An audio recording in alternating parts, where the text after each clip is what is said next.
Natal Burden is a joyful and friendly Firbolg druid that hails from the city of Hartsville, where she grew up under the watchful eye of her cousin and ruler of the land, Tavis. She was fresh off an exhilarating but unfortunately heartbreaking adventure in Waterdeep, when Tavis summoned her and her best friend Valtreya to Icewind Dale. Together with old and soon-to-be new friends, she hopes to uncover the secrets surrounding the suspicious deaths and a seemingly never-ending winter plaguing the 10 towns. Valtreya Margister is a young Aasimar sorceress of noble birth. After the tragedy that befell her companions in the sewers of Waterdeep, she and Natal were summoned to Icewind Dale. So with the voice of her angelic guide Seraphina, reminding her that her journey with Natal was not yet over, and that their paths were still intertwined, she shouldered her bag, packed with her warmest furs, and the carefully wrapped chicken and waffle sandwich from Krizik, turned her back on Waterdeep, and headed north. Losing your idols is hard. Losing your friends is harder. 16-year-old Anarissa Varskana lost both. Leaving the warmth of Waterdeep and her anonymity behind, she followed 2 of her surviving friends north to help the people of Icewind Dale. With her roguish talents, burgeoning magic, and occasional calligraphy, Ani will do everything she can to make sure they all come home safely this time. This is Button of the Frozen Cliff. Button is a large Tabaxian member of the Ragged Nomads Elk tribe. Having been cast out by his chieftain, Button now spends his days in 10 towns, taking odd jobs, and gathering what information he can about a woman named Deidre. A woman he once rescued, but who is likely responsible for the death of his hunting party. Is Deidre truly the monster the tribe believes her to be? And if so, why was Button left alive? Mirnix is a directionally challenged Fred Dragonborn. What began as a lovely trip to the south to visit family quickly turned into a journey through the cold and desolate world that is Icewind Dale, which isn't quite their cup of tea. Mirnix passes the time offering their services as a barbarian to those in need around 10 towns, often competing for jobs with their rival Button. Their newest job, given by a Firbolg named Tavis, seems to be becoming quite the adventure. Tira is a brewer from the town of Bremen, westernmost of the locales in 10 towns. A recent series of oniric visitations resulted in Tira being gifted with power by a figure called the Raven Queen, to bring down her judgment on those who would attempt to disrupt the balance between the living and the dead. Accompanied by her 2 ravens, Leif and Sigrun, Tira has taken up as an adventurer, hoping to earn a bit of coin to supplement her dwindling income, which is now imperiled by the onset of the Frostmaiden's eternal night. They say a lone Firbolg is a dead Firbolg, but Toto of Exile begs to disagree. A rogue with mysterious powers who's been on his own for decades now, he's worked hard to master his criminal skills and harden his heart. But now, with dark and powerful forces at work in Icewind Dale, he's got to swallow back his pride and work with the team Tavis has put together. Strictly for the greater good, of course.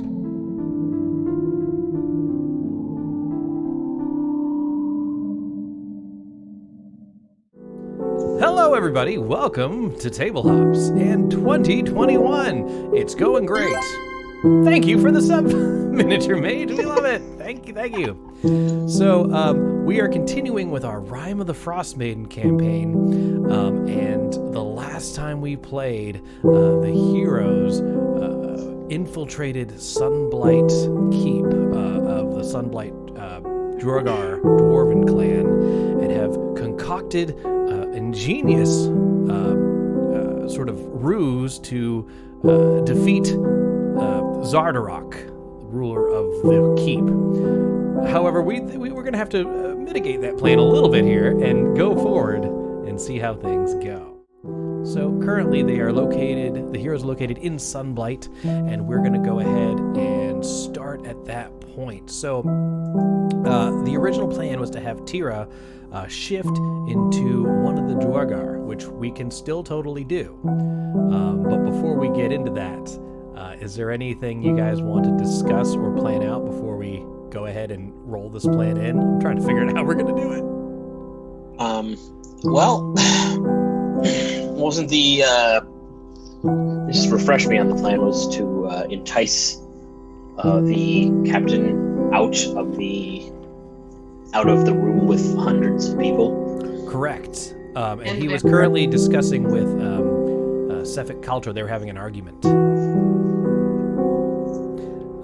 The other thing I meant to have you guys do, because last time we didn't get to do this, is I wanted to go over a couple of things that were actually located in the temple that you were in. So let me make sure I didn't skip that.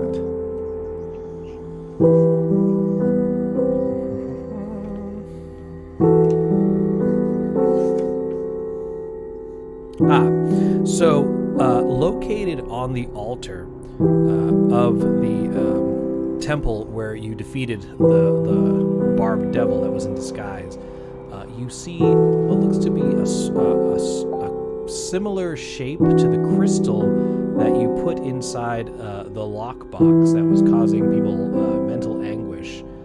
Hey, Chris. Sorry to interrupt, but Angela's saying the music's too loud and it's drowning us out. Oh, okay. So I don't know if anyone can hear you. All right, well, it's weird. I can barely hear it. I don't know. All right, so what was I talking about? So on the altar, you do see a shape that looks very similar to the crystal that you saw in the lockbox. And it's sitting there on the altar. Like the size that the crystal initially was, or the size that the crystal has grown to? When it initially did. Okay. Does it look like it might have been pulled out of a Mind Flayer skull? You'd have to sort of investigate a little more. Thank you, Miniature Mage. I found the button that was controlling the music. My bad. Oh, we could put that back into this new Mind Flayer skull. The dead guy? Yeah, I mean, I have his head for my collection. You took the No, I didn't really take his head. I'm not. Like the guy that just died. Did you? I'm not a monster. Oh, that guy is hella dead. That guy is never coming back. Yeah, so we can just put. we can put the crystal in his head as it was in the last one. Maybe that'll do something. I don't know. I'm not sure we wanted to do anything. Just sort of spitballing here. So Tira looks over at it and says, "I don't want to touch that." All right, Tira, you sound different.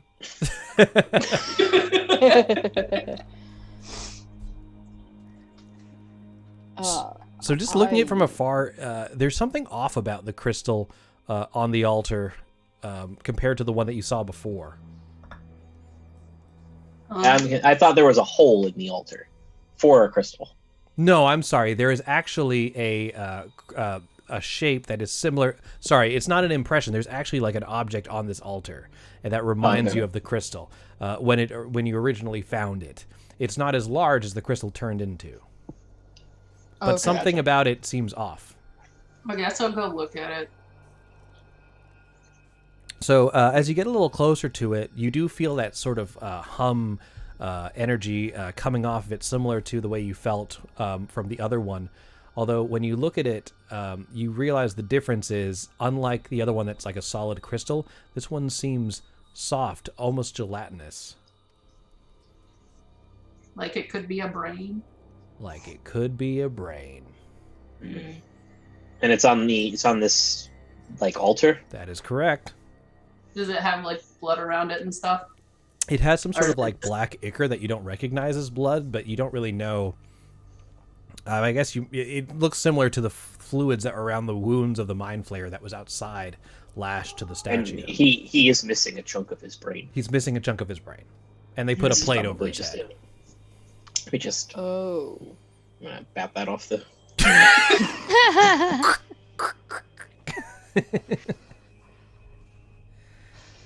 So the arguing coming from the forge seems to be getting louder. I'm going to move our little player indicator over here.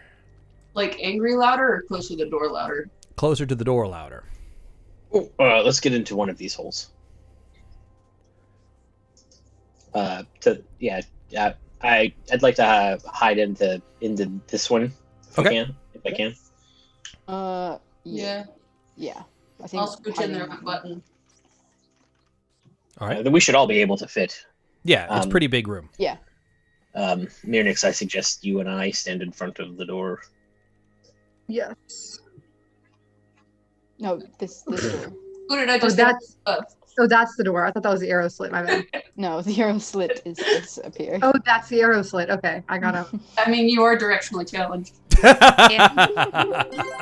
Hey, if Here's my Suffolk, character. if Suffolk is just as mad about this whole destroying 10 towns things, what are the odds that for the moment this could be the enemy of my enemy kind of deal? I don't think Suffolk will ever be Button's friend. Oh, I'm not saying a friend. I'm just saying help stop the destruction because he doesn't want to lose people to convert to Oriel. Oh, okay. I didn't hear him be mad about that. Did I miss that? They just were arguing about something. They He were was arguing yelling, like- about it, but they didn't seem to be at odds with each other. Thank you so much for the sub, actual garbage, and MP3 chaos. Oh, Thank you. I thought last time, and maybe I'm just misremembering because I was on more on the stream, but I thought that Suffolk was like, how am I supposed to get more followers for Oriel if they're all dead? So yeah, that was his original concern, and then Zardarok countered with, we're not going to murder all 10 towns. We're going to destroy their homes and force them basically into slavery. And then I'll convert my clan of Dwargar dwarves to Oriel's worship. Okay. And Sefik seemed, hesitant or not completely certain about that, but he kind of seemed to be going along with it. Now it sounds like, well, you can't really talk about, hear what they're talking about. You just think Zardarok speaks really loudly at this point.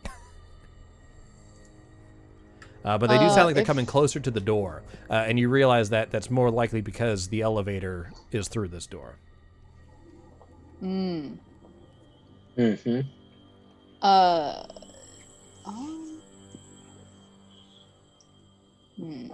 Do you want to try to ambush them? What did you just do? I removed Tira. Oh no, I wasn't talking to you. I was talking to the dog.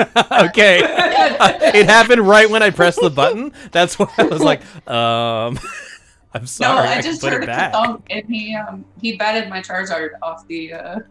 Oh. Oh no. Nope, that's not my boy. He wouldn't do that. I also can't see that you removed Tira because there's a cat head in the way. Alrighty, so with that, Not a bad plan if we get inside the elevator and wait for them. Ha! Oh, it doesn't fit all of us. No, the elevator only fits 4 people, I think, maximum. While I was in the elevator, would I have seen if there was like a hatch above it to get to the shaft? I think we're a little late on that. you didn't notice any of those types of devices. You can't die hard this scenario here, but you could try. You might be able to climb on top of it from around it. Oh, is it out? I think it's kind of like this open cage that is raised. Like there is a shaft, let's say, but it's not a very form-fitting shaft. It's a little loosey-goosey around it, shall we say? Would you like more description? Yes. Say shaft. Say shaft again, please. So moving on. Only pants material right there. But they're coming down this hallway, so couldn't we just ambush them as they come down the hallway? Yeah, I was gonna say I think Mirnix and Button should just wait and try to grab them. As they quick get question close. from before in our previous adventure: did you guys decapitate the like? How did you kill the guy? Did you just stab him? I'm talking about the person lashed to the statue. Button. Yeah, I think Button decapitated him. Did I decapitate him? Oh, okay, yeah, I did. I feel like I remember That some seems in dismemberment. character. It does. Like I would have just like put him out of his misery. He wasn't. Yeah, no, you were gonna get decapitated him so you could talk to his head later. Remember? Yeah, that's right. That's right. I did. I was gonna. I did want a collection of the mind flayers. Okay, so they're gonna. I didn't make a note of it specifically. I'm sorry. Yeah, so they are gonna notice. I know. No, it's fine. Failed in my note taking. I mean, they would have noticed that he had been stabbed. So the doors open and Zardarok Sunblight walks through with Sefik Kaltro directly beside him. The doors slowly close behind them. I guess they're on hinges. And then during their argument, they see the disembodied or the decapitated mind flayer lashed to the statue. And he says, What is that priest doing now? And Sefik looks hesitantly from either side. He says, Zadarak, be on guard. So they are heading down in that direction now. It looks like they are suspicious of something. What would you guys like to do? You only have a few seconds before they're going to continue on. Are they headed towards the elevator room, or are they headed towards the temple? At first, it looked like they were probably heading towards the elevator, but seeing that the Mind Flayer has been decapitated, it looks like they're probably heading now towards the temple. Zardark seems to want to know what his priest was doing with this Mind Flayer. He seems surprised to find a decapitated Mind Flayer in his front hall. Why? I mean, it's decorating. It doesn't match the drapes. So if they're heading towards that room where we just were, we should wait until they get to the door, and then. Aren't they at the door? Isn't that what that looks like? Oh no, they're moving the other way. They're in the center where the elevator is, and they're heading this way. I'm gonna listen for their footsteps to move past the door. Okay. Yes. Once it does, I mean, what do you say? We come out swinging? I think we should. I think we should get them into the room and snatch and grab. Yes. No, we ain't grabbing these folks. Not like to. You mean trap them in the temple? Yes. But don't forget that there is an entrance and an exit, so one of us would have to dash around to the other side. Yeah.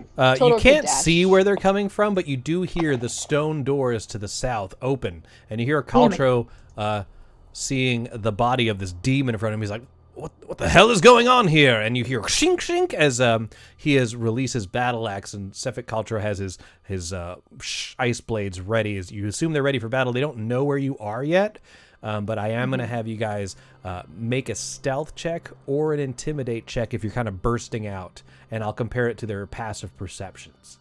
Sound good? Okay. I say, I don't know. Yeah, I think bursting out. You want to burst out? I'm letting each player choose what they want to do. Oh, okay. Maybe some are bursting out, the other ones are using that distraction to sort of shift around to the side. I'm bursting out because I rolled a nat 1 on stealth. Bursting out! It's me! I'll take intimidation too. Okay. I'm stealthier than I am intimidating, so. Alright. You're stealthing, Kenzie. Good job. I didn't see what I rolled. Did I roll? Oh, I'm rolled a 9 on keep stealth. Keep those stealth rolls high like last night. Bruh, last night was great. I was hitting 31s on my stealth check. Nice. All right, 1, 2, 3, 4, 5. That's it. All right, so Anarissa, you're going to have a surprise round as well as Button, as you use Button's just bombastic, bursting out of the door to give yourself some cover. The rest of you will act in normal initiative turn. Sound good?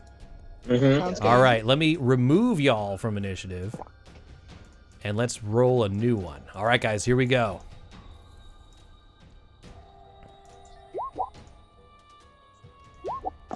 Wow.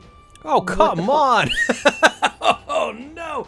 The vampire rolled a 4. Come on. Oh, damn it. I forgot to click my token. Can I just type in my number? Where are you at? Or do I need to roll again? No, you got to roll again, buddy. One in there. Maybe I forgot to click my token. Did I forget to click my token? Oh, okay. That's fine. All right, we're all in there. Descending. All right, Anarissa, you are first. You get to act in this round without them really being able to. They can still take reactions, I believe, in a surprise round. Is that right, Zach? I think so. I think they can. I think they just can't take regular actions. That's what I'm going to say. So you can go ahead. Okay. I am going to now. Since I'm stealth, does that give me a sneak attack? It sure does, because you'll attack with Okay. advantage the first time. Right, that's fine. Okay, and is the door where Zadarak is? He's standing in the door, so the door's open. The door is open. Okay, so I am going to. I'm gonna come out. Let's see. 1, 2. I'll stand here for a second, and I will shoot him. Okay. And sneak attack is here. Ugh. All right, so your first attack, you have advantage Oh, okay. This is a because surprise you're round. completely hidden. I keep forgetting that advantage and sneak attack tend to like. Right, so- you're getting the sneak attack because of the advantage. Sorry, either way they miss. Aw. Right. The arrow goes through, hits the door as it's slowly closing behind him, ching, and then that brings both their attention towards you. Do you have a second attack or just one? I just have one attack, but I am gonna bonus action like. I'm just gonna hide, so I'm gonna move. The rest of my movement is hold on. So it was 3. Yeah, I can get to about here, and then I'm gonna use my cloak to like blend in with the statue. Okay, roll a stealth check with your advantage. Yep. And then that'll be the end of my turn. Oh yeah. So as you run behind the other end of the statue, you bring up your hood, and it kind of blends into the stone around you, and they lose sight of you. Button, you get to go next. All right. I will, while bursting through the door, I will make sure that I lock eyes with Sefik. And I will come right next to him, and I will just begin a slashing. All right. I'm gonna, of course, go into a rage. Let's do it.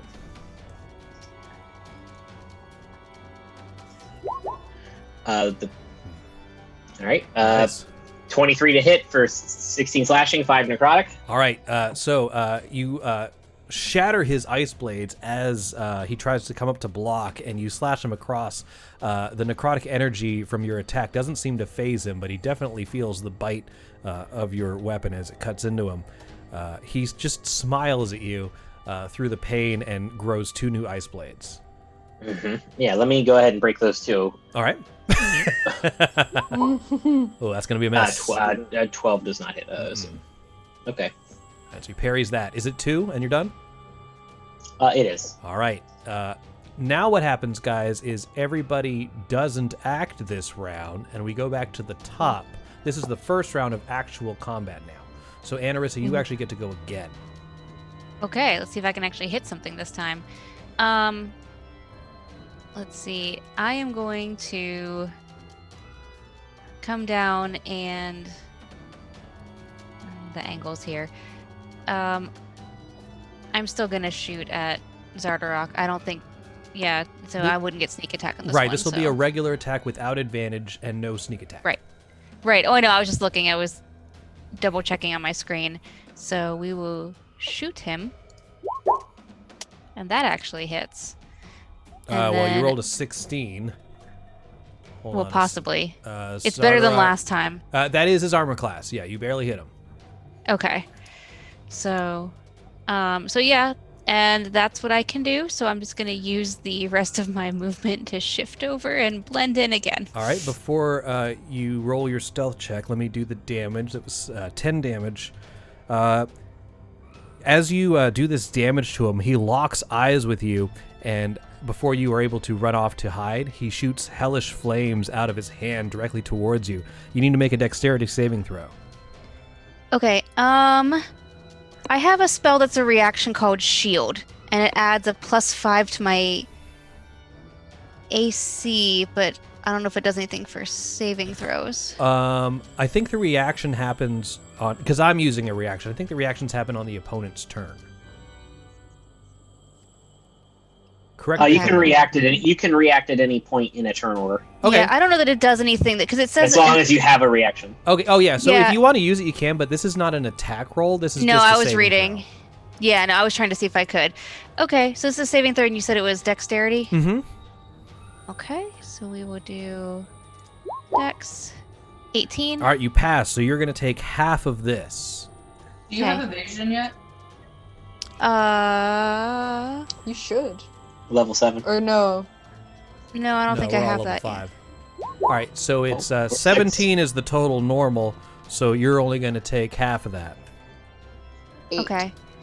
Yeah. So you take 8 fire damage, and then you can move ahead and use your stealth to hide. So Okay. he has Hellish Rebuke, guys. Watch out. But he has used his reaction for the turn. Okay, that's fine. So I'm taking half that. And yeah, and I'll roll that way you move in the next one. So I'll roll my stealth and then take those points out. All right, works for me. Go ahead, Button. All right, I will go ahead and give him the attacks again. Yeah. Advantage.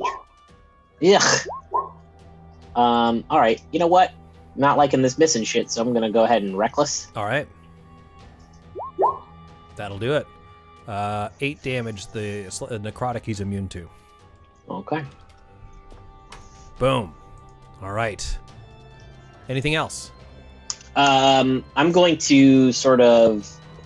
Do you have enough space to step to the side here, like that? Okay. Yeah, just kind of give my companions a path to success here. All right. Zardarok, he's going to legendary action enlarge. Oh, good. Cool.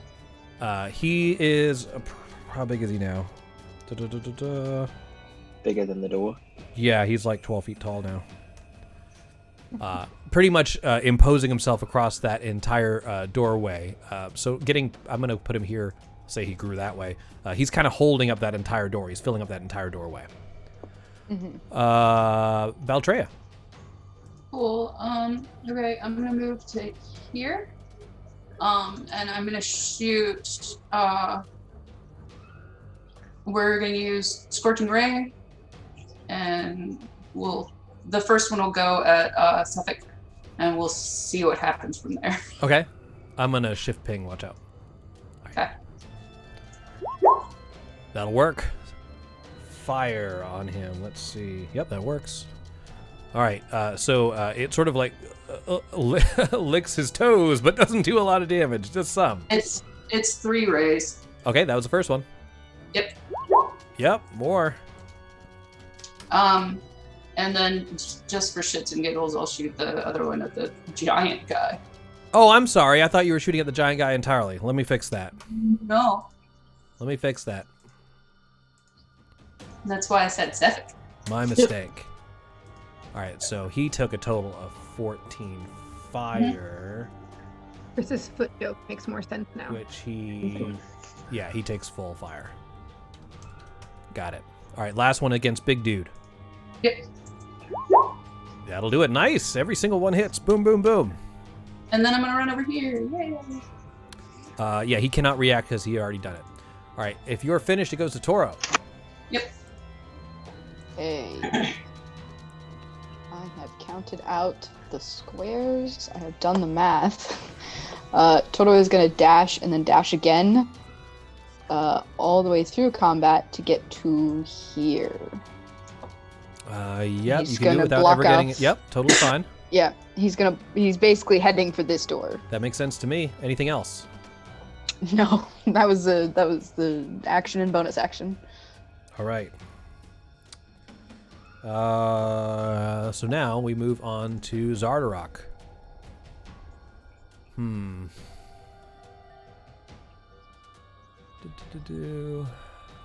What would be the best? He doesn't know that you're there. He doesn't know that you're there. He's going to move and hold action. His hold action is he will attack anyone, any enemy that gets in range of him, he will attack. Caltro, he starts to regenerate. He will attack you. Button. He looks towards you. He's like, I've been waiting a long time for this. And he runs along the wall, seeming to like adhere to it. And now he's standing above you and he attacks in a downward motion. So here comes the first of two. He has advantage. Why does he have advantage? Oh, because you recklessly. Thank you. 26. I'm going to roll again just to see if I crit. I'm just going to roll a d20 to see if I crit. You don't need to do that. You don't need to do that. I do not. So that's 9 damage. Okay. I am not dealing. I'm slashing. not grappling. I'm just doing damage. So it's 9 total. You can reduce that however you need to. Well, I take the full cold, so. Okay. Second attack. It's 6 then. All right. 21 for 10 damage. I'm rolling another d20 to see if I crit. I do not. Stop that. All right. Got it all? Yeah, it's another. It ends up being another 6 reduced. Right. I reduced the slashing. I'm putting him here. I'm putting a little wings on him to show that he's actually up on the wall. Mm-hmm. All right, and then that is his entire turn. Murnix, you're next. Okay, so I'm gonna run out and see that Button is getting attacked. So obviously I gotta save my friend. Yes, please save me. You know what? I will save you. I need to be saved. So 25 to hit, and then I'm going to re-roll my damage. Okay. Because I can do that once per turn, and I forgot. So that was. Can I just hit the button again and make it do it for me? I think you. Yeah, I'm not entirely sure. Oh wait, no, I found it. Okay. 1d6 plus 3. I just couldn't read. It's too small. 1d6. 8 damage. All right, 8 damage to. This is to Caltro, right? Yes. All right. Sorry, I was distracted by the chat. They're all getting real excited that the dwarf's enlarging. Both parties, me and you, have received 1 inspiration, so they should be located there. You guys have 1 floating inspiration, and so do I. With that, we go to Anarissa. We're back at the top of the round. Okay. Let's see. So, did Zardark leave the doors open when he moved back from them? I am Like the doors saying that here? these doors are on auto close, much as like at Walmart. Oh, good. These they're sliding wooden or stone doors. Sliding stone doors. Mm-hmm. Okay. So you technically well, you do not know where he is technically. No, I don't know where he is. Don't know what he's doing. And I know I'm not the beefiest one to go in there and be in there by myself. So I am just going to, if Caltro's on the ceiling wall, can I see him from where I am, or do I need to move? Yeah, how tall is the that statue? The statue basically reaches up to the ceiling, so you'd have to go. You'd have to move.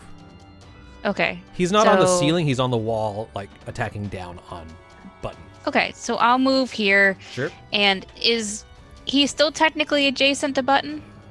For sneak attack, I will say yes. For the awkward attack, I'm going to say he has a little bit of cover for that. Yeah. So if you hit him, you will have sneak attack. But his AC is slightly higher in this position. Okay. So we're just gonna hit that and see what we do. Unfortunately, Really? 12 will not hit. Great. Okay, so then I'm gonna move back and hide. Okay, I'll let you roll your stealth as I move on to Button.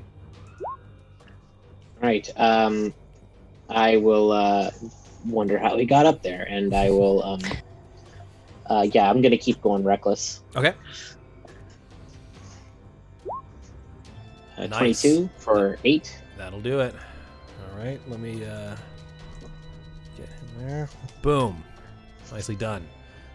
And then second attack, you can just ignore the necro part because Yeah, I'm just 25 for 9. Got it. All right. You're obviously wounding him, but he looks at you like, "Is that all you got?" Yeah. Oh, hold on a second. I don't think it added my. Make sure that it added my. It says 8. 2 plus 1, and then 2d6 plus 4, and then plus 4. 2. Okay, it is adding my Yeah. my rage bonus in there. Okay. All right. Yeah, that'll be it. I'm just sort of like growling at him as I hack into him. I feel like you're breaking his ice daggers as quickly as he's regenerating them. Valtreya, you get to go. It's a piece of shit. Okay. So if I were in this corner over here, is there a line of sight in that gap? No, Between- because he's basically adhered to that wall right there. So you have Okay. no way to get a clear shot from that vantage point. Gotcha.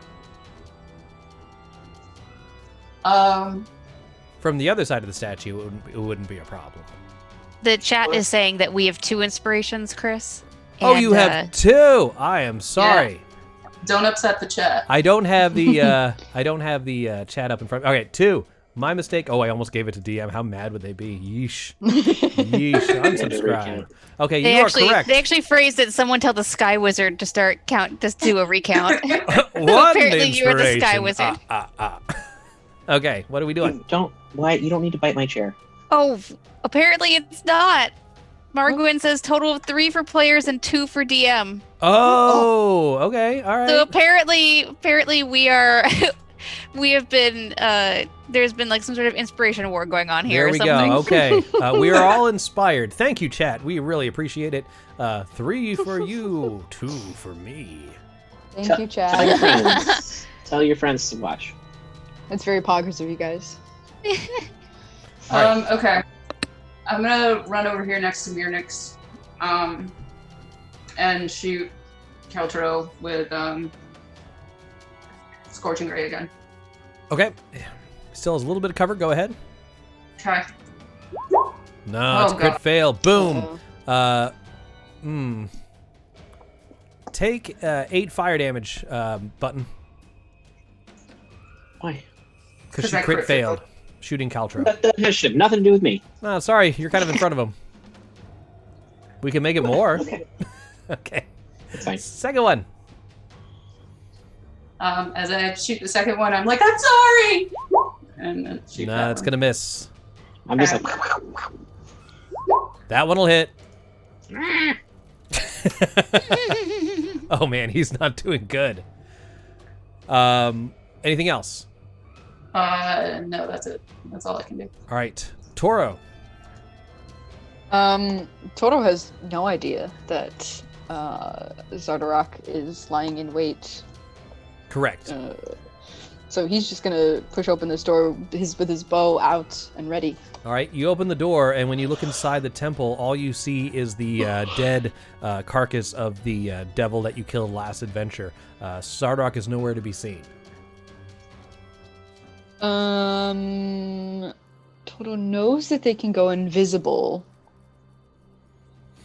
Just start stabbing. You can attack a square and attack with disadvantage. Yeah, and I hope think he's in there.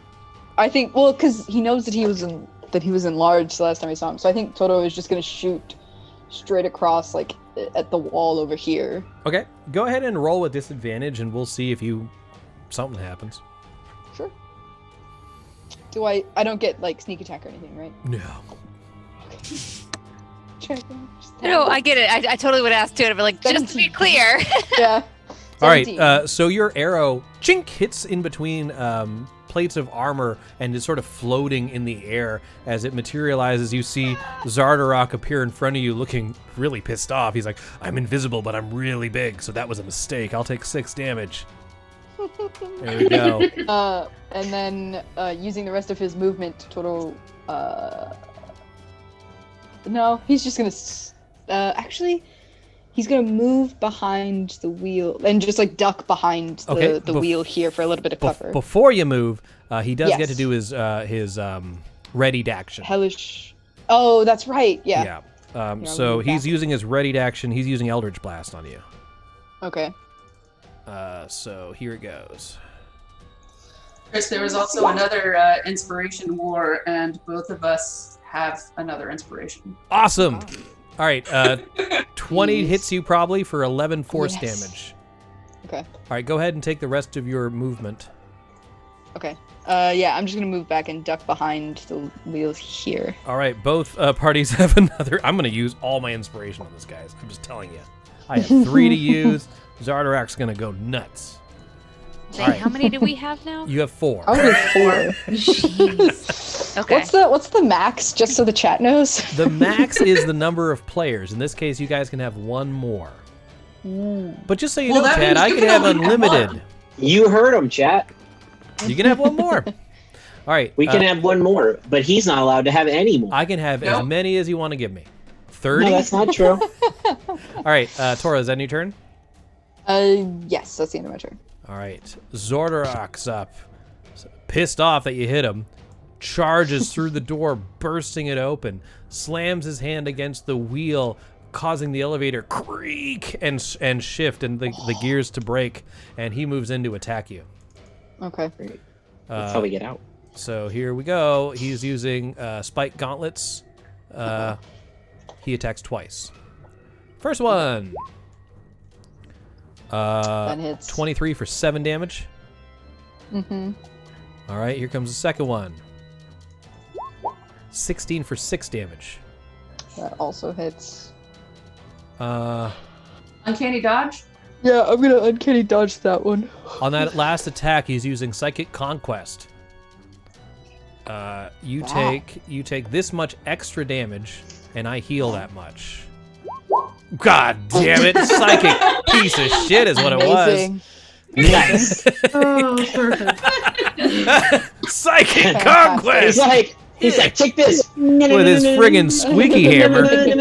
Jeez, that was the worst. You must have worn your aluminum foil cap, I see. All right, if that is his turn, we go to Sefik. He regenerates. And he is attacking Button. Of course he is. Keep it going. Here we go. Or wait, actually, I need to see. Is that something he can do? Yeah, he'll do it that way. First attack. Critical fail. He has advantage. Oh, thank you. Very nice. I'll roll again. 16. Yep. All right, Zach, so that's going to be. It's really inspirational that you remind Chris when he has advantage. I think it is. Remind him. All right, you can have that, so it's going to be 3 plus 1. 4. Here's a second attack. That's going to be 15. 15 hits, yeah. All right, so that's going to be, yep, there you go. Another 6. He is going to mist form.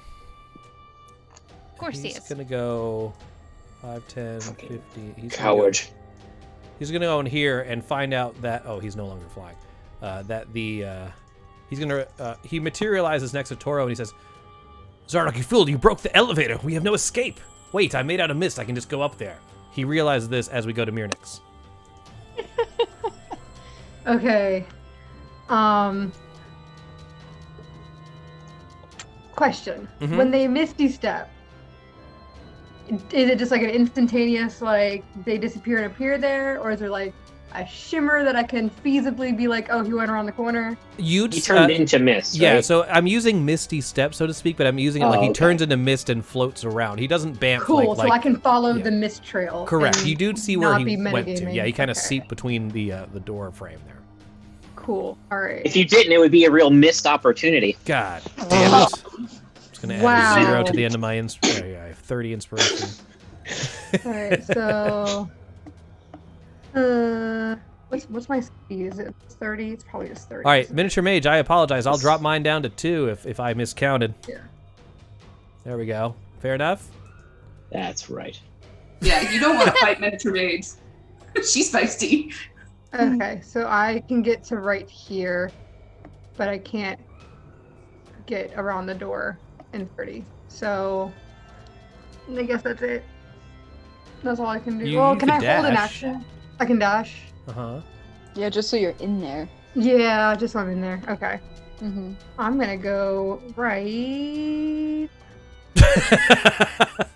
Just joking, Miniature Mage. I only have 2. I put my count to 2,000, and she said she's leaving. So let me put it to 2. No, I was just watching that come up on the screen, and I was like, "Oh, this is going to go over really well." I'm pretty sure that I'm leaving now with that missed opportunity. Oh, probably. Yeah, there is probably a bit of a delay. That's 2 fair. reasons to That's leave. fair. Well, you'll miss out.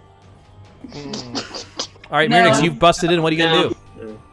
Oh, that was your dash. That was my dash. So All right. I'm just gonna be next to Toro for like emotional, moral support. We Yeah, got this. it'd be a real shame if, like, as a fighter, you could take a second action. Anyway, can't- I guess the next character. No, but I don't want. I can only use it once per turn. What if I need it later? Once or per once day. once per fair. day. What if I need it later? And Arissa, top of the round. It has been, how long has it been? 18 Like seconds? 30 seconds? Yeah, 20 somewhere around there. seconds? You hear clanging of Dorgar apparently Oh, shit. trying to It's figure a out what's trolley. going on. You got a little longer. Yeah, so I'm going to come down here to the Zardock-shaped hole in the door. Oh, yeah.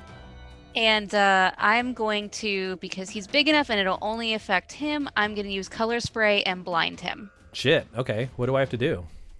Well, because I'm only aiming at one, it doesn't matter. If I was aiming at a group, we'd have to do that whole like you count down the hit points thing. Oh, but yeah, since yeah.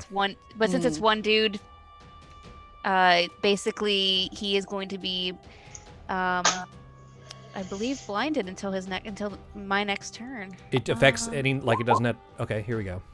Spell save DC. Hold on. Yeah, 13. I'm reading because it's been a while since I've used it. You still got to roll 60-10, and you have to roll 60-10, higher than his yeah, hit no, points. It didn't. Well, no, because it says starting with creature has the lowest hit points each creature. Yes, No, roll it has to be 60-10 lower. is the Okay, total number of hit we'll points see of if it creatures. works. Yeah. So 60-10. It only gives me.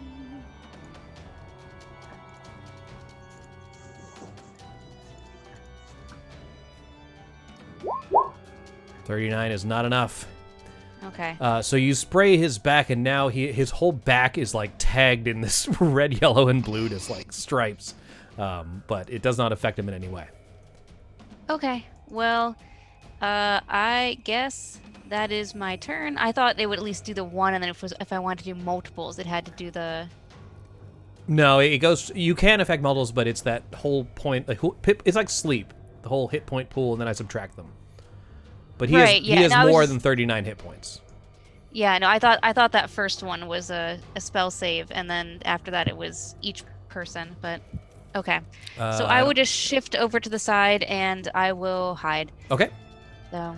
I'll argue he really had no idea what just happened, so you're probably in no danger. But go ahead and roll a stealth just in case. Button, we go to you. I have the action, so I might very angry that he is a coward. I will run around following that mist trail and bust through the door and skid. And I was like, there you are. And I will take a couple swings. All right, let's do it. Are these reckless? Oh yeah. Mm-hmm. I'm in anger mode, boy. Oh, crap! That's a natural. Nice. Very good. All right, 17 damage against him. Oh, that one hurt. So as he's looking at the elevator, you just sort of stab him, and the blade comes out of his out from his abdomen. And uno mas. That'll do it. Dirty 20. 13 slashing.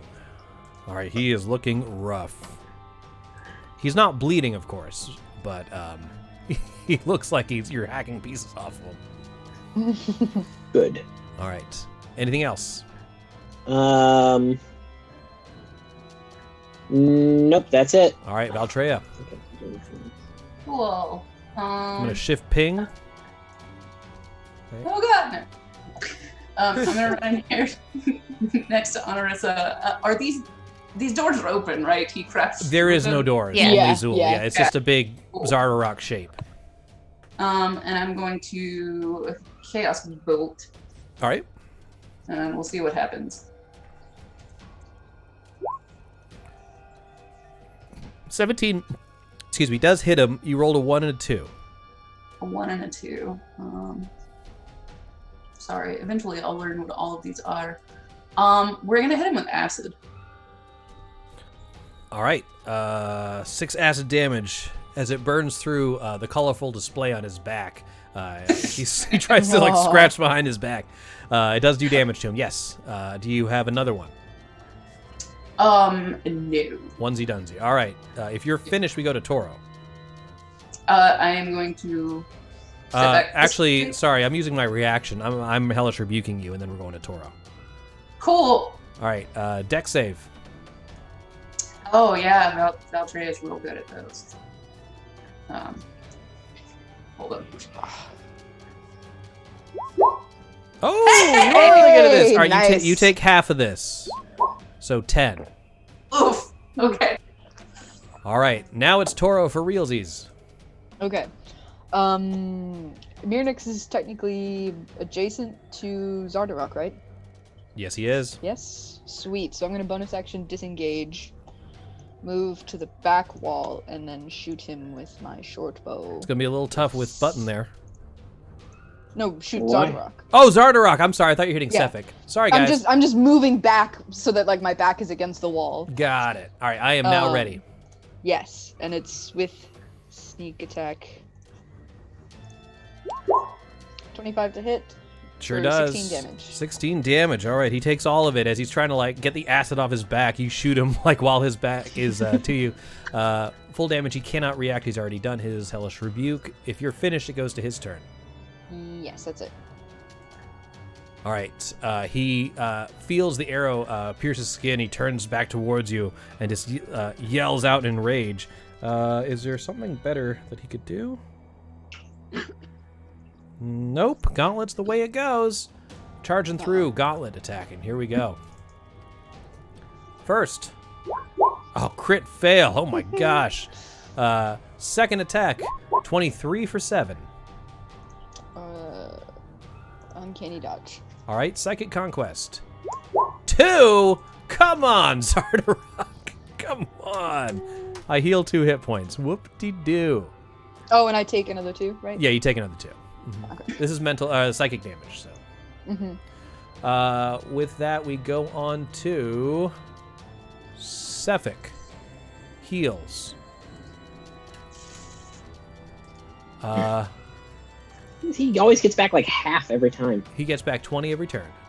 Jesus. All right, he is attacking Button. Even though Myrnix is a threat as well, he seems to just have it out for you. Yeah, I got it out for him. I get it. All right, Ice Blade. 17. Oh, 17. That hits. All right, Yep. Second attack. 26. Yep. All right. 6, 7, 8, 9. 6, 7, 8. It seems like he's unable to immediately turn into mist again after doing it so recently, so he is staying where he's at. Myrnix, it's your turn. All right, he's still picking on Button, and that's making me upset. Okay. 18 will hit for 5. Okay, and I can re-roll that damage. Okay. 1d12 plus 3. It's plus your strength modifier. Plus 3, okay. What'd you say? It's plus your strength modifier. Oh. 4 more. Oh. Or 4 instead. So is it instead or the better one? You can choose the better one. Is that what it is, or is it roll and you have to take the new result? Let me see what it says. Because if that's the feat that you can use either total. Okay, Yeah. cool. Works for me. Anything else, Myrnix? No. All right. You have 2 attack. Ow! Ow! I have 2 oh. Oh, sorry. Second attack. Yeah, second attack. Wow. Angry. God bless it. Everyone. 20 hits, 11 damage. And I can only do that once, right? Yeah. Yes, The reroll, okay. yes. Yeah. All right. Yay, now I'm done. Anarissa. Okay, moving down to the lovely hole in the wall, and I am going to shoot Zardarok. Let's do it. So 24 will There we hit. go. That's going to be 22 damage. Yep. All right. And that's what I got. So I'm just going to shift out of the way. I'm not going to worry about hiding at the moment. Okay.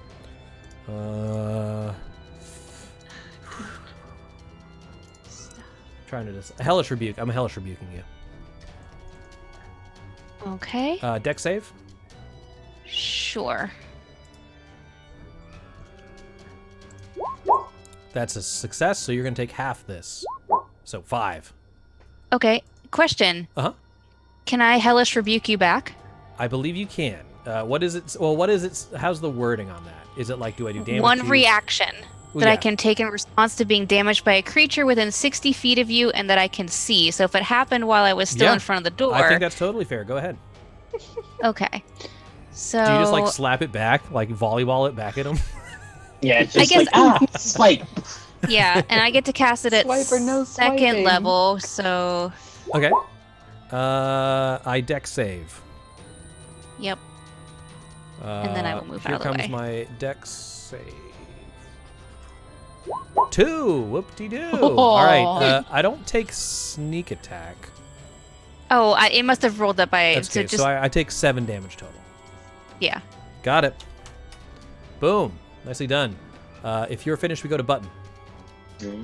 Yep, I'm done. All right. I'm gonna ask him, "What's the matter, Sefric? You were a bigger challenge in the alley." And then I will, 26 for 12. Oh shit! All right. He looks at you. He's like, "Well, that's before you had your friends there to save you." Mm-hmm. Maybe make some then, and then I will attack him again. Oh shit! Oh, this is gonna do it. That's it. That kills him. Yeah. Oh!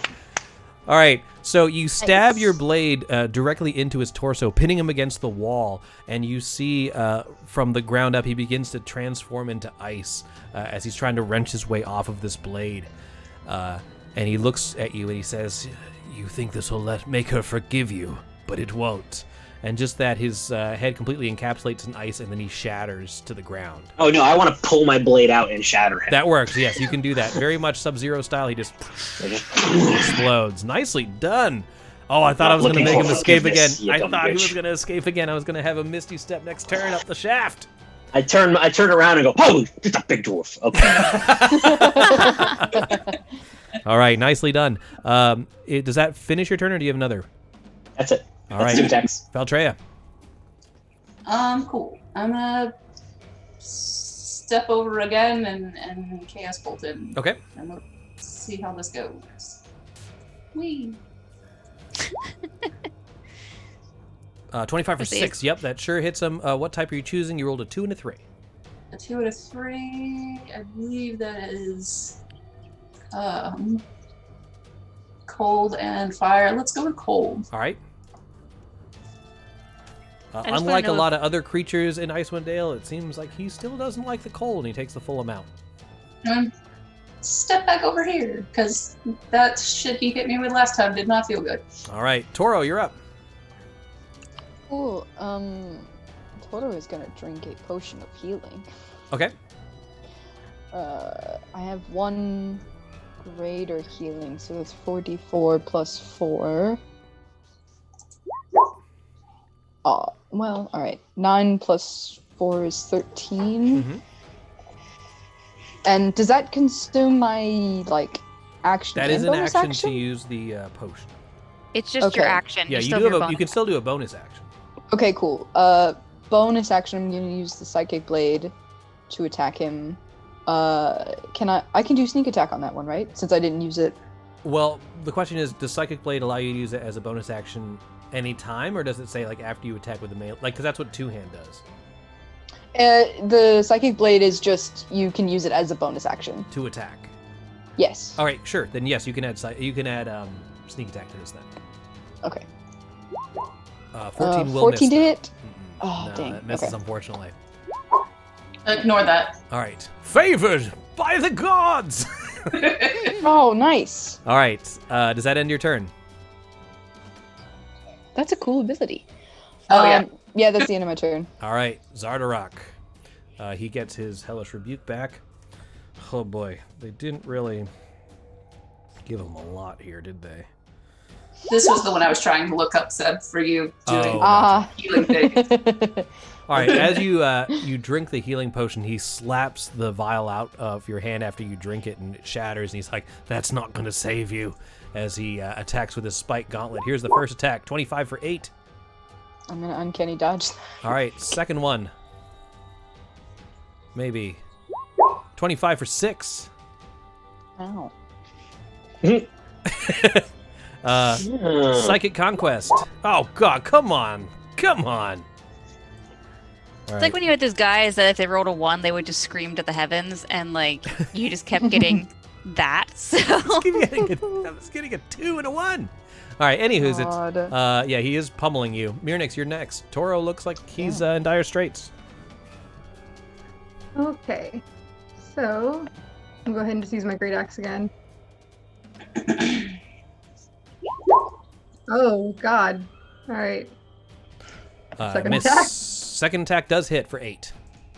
And then I'm gonna re-roll that damage. Okay. So you're keeping. And I'm the gonna 8. pick the 8. That works for me. Hellish Rebuke on you, Mirnix. Roll a dexterity check. I don't think I'm very dexterous. Let's see.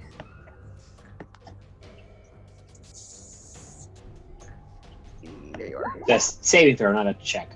Saving throw, my mistake. Try that Saving again. throw. Damn. All right, either number would have failed, though. Okay. Take the full amount, 17. Ugh. Yeah, 17 fire damage from Helic Rebuke. That is his reaction. If you're done, Mirnix, it goes to Anarissa. I'm done. All right. All right. I'm going to come down here and I'm going to shoot him. Out of curiosity, how is this guy looking? Like, is he looking pretty rough yet? He's or... looking pretty rough. Yes, he is. Okay. Just because we can't see his health sorry, bar, so I was just... Is he underneath? Oh, you can't see his health bar at all. Boo, I'm sorry. Nope, it's fine. I was just curious, like, what we visually would... I wasn't sure if it was something He looks like 10%-ish. Okay. It'd probably be underneath Button and Mirnix anyway, if we could see it. There we go. That took a really long time to roll. Holy shit. How does Anarissa kill Zardarok Sunblight? Hey. So there's all this colorful, like, I don't know, glitter sand, whatever the hell, that didn't work. And then there's a hole from the acid, and she just, like, Robin Hoods that into the hole, and it just clears him. That's awesome. Through there. All right, so as he's pummeling Toro, as the gauntlet comes up, the spike gauntlet to punch you again, you see an arrowhead pierce out of his chest, and he slowly shrinks down to normal size, and he crumples to the ground, and his Chardalyn crown on top of his head clatters to the ground in front of you.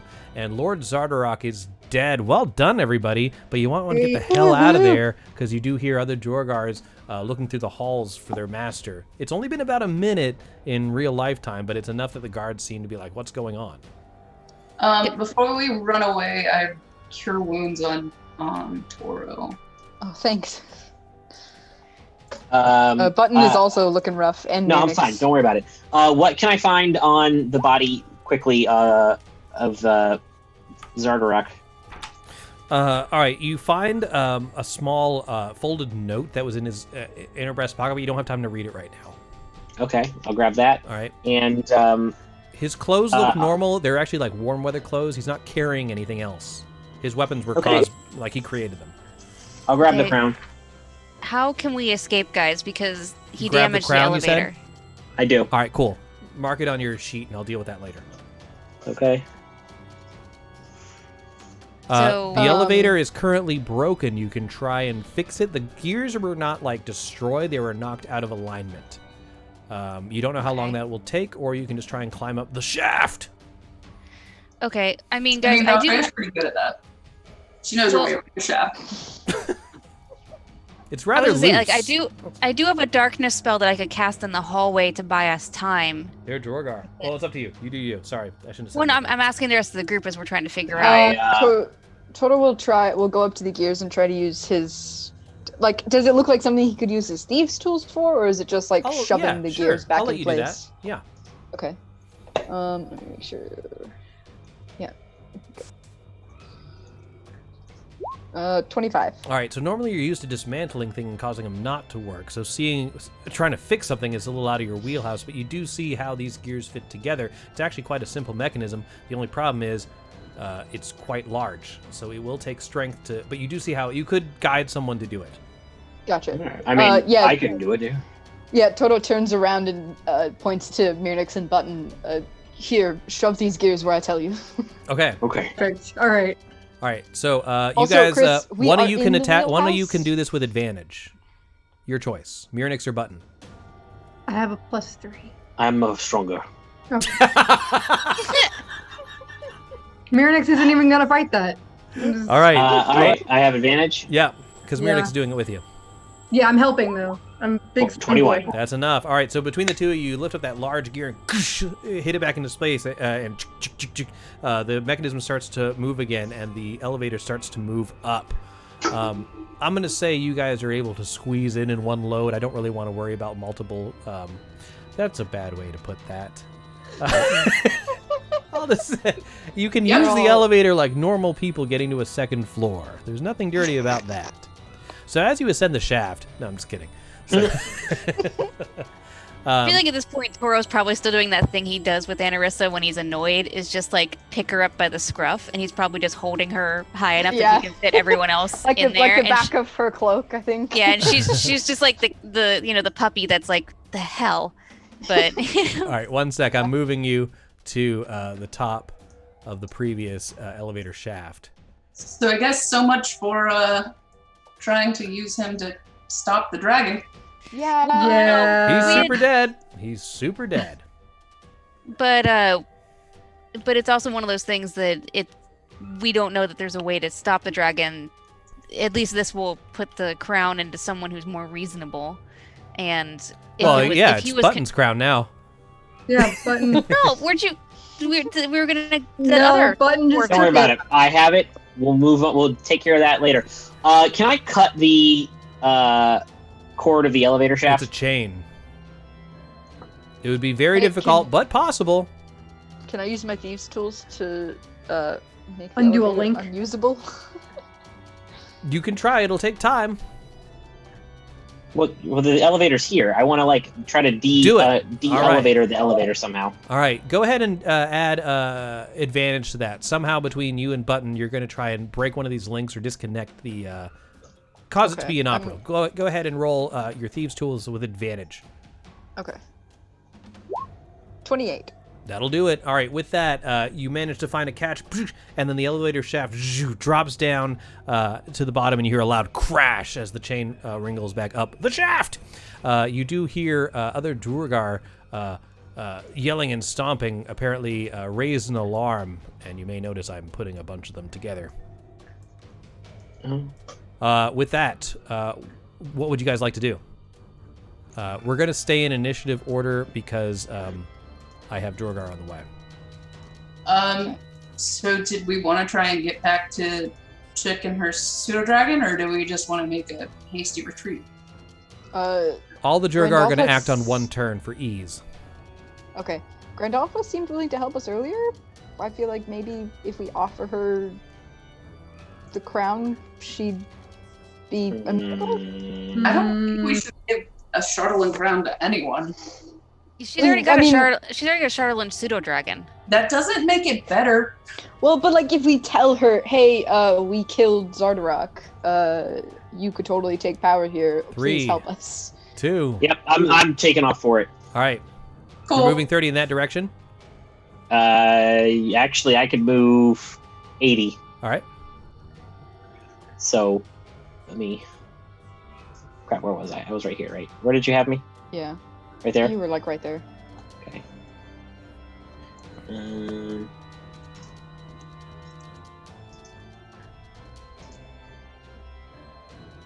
Okay.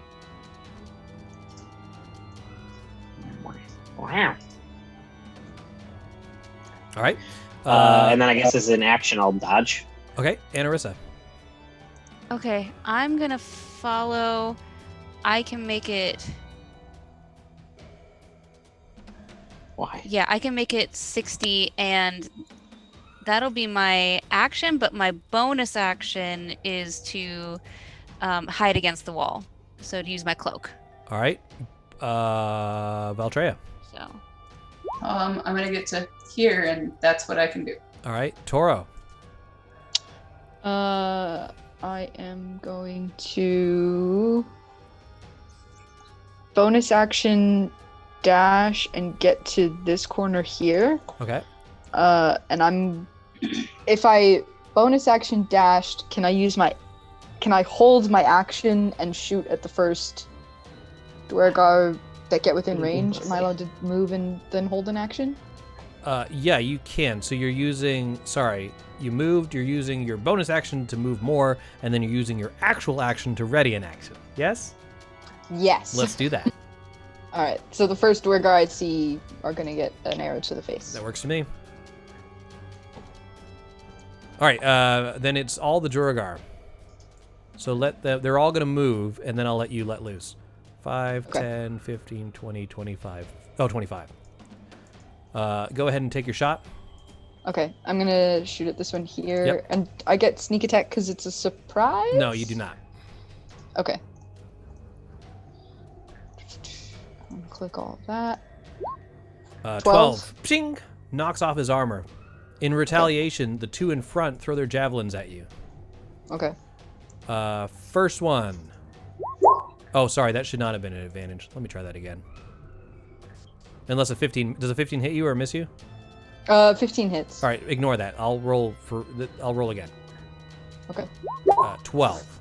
That misses. All right, cool. The other one next to him. 21. That definitely hits. I'm gonna uncanny dodge. All right, take 4. The other ones are getting their javelins ready. They're kind of doing like a phalanx kind of thing where they're taking turns volleying. So they do not attack. But everyone behind the front 2 are dodging. Mirnix, I'm going to shift ping. Watch out. All right. Okay. So I can get right here, and looks like I have an okay line of sight on that one. Yeah, sure. Hand Cool. axe. I'm going to hand axe. That Yep. works. Bloop. 12. That's No. He deflects it with his shield. okay. All right. Shit. If you're finished, we go on to Anarissa. I'm done. Anarissa, you're up. I am going to shoot straight ahead of me. Let me take off sneak attack because I definitely do not have that. Okay.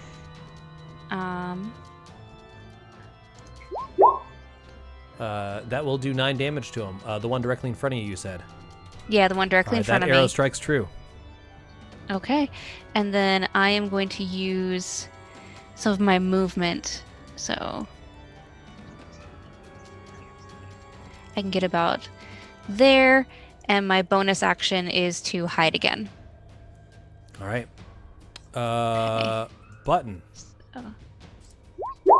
I turn around and I see all of these Duergar coming up and they're attacking us. And I think I can make it into the room, but I see that they all probably can't. So I'll grab the crown and I'll go, "Stop! I am your king now!" And I'll put it on my head. They say, "He killed Zodarok! Get him!" Well, never mind then. And then I'll cheese it into the room. All right. All right. So you're okay. Yeah, 40 gets me right in. All right. So as you burst into the door, you see Zodarok. Sorry, no, you don't. Oh my God! You see Grandolpha, who's sitting there. She's looking at you almost expectantly. She says, "I believe you have something that belongs to me." This whole building. She looks at you and waits. I don't know what do you want? Crown. Is this something you need this? All right. She holds out her hand. I know. All right. She takes it, places it on her head. She looks at you and walks past and says, "Let's save your friend, shall we?" And as she walks out, standing there with the crown on her head, all the dwarves stop. They look towards her, our weapons still raised, and then she stares them down. And apparently some sort of cultural power play is done here, and the dwarves reluctantly get on one knee and kneel in front of her. She looks towards you. And I'm like, I gave it to her. She says, "These people are under my protection. You shall not hurt them," she says towards Zadarok's old troops. And they say, "But Grandolpha, you don't understand." She says, "Silence! I'm your queen now. We'll return to the Underdark where we belong. You are mine to control. Now let these pass." They reluctantly move away from the entranceway, allowing you passage. She says, "You will not be attacked, but you will not find solace here." It hasn't been that long. Do we still have time to catch the sorcerer wizard chick? You can try. I'm throwing it out to the party. Toro looks to Grandolpha and is like, "Do you have mounts that we could use to catch up to get to 10 towns?" She looks towards the direction that you came from and says, "Our mounts are below. You saw them in the forge." Then you recollected the giant lizards. She looks towards them. "I don't think they take kindly to new riders." That's very fair. I was going to ask something.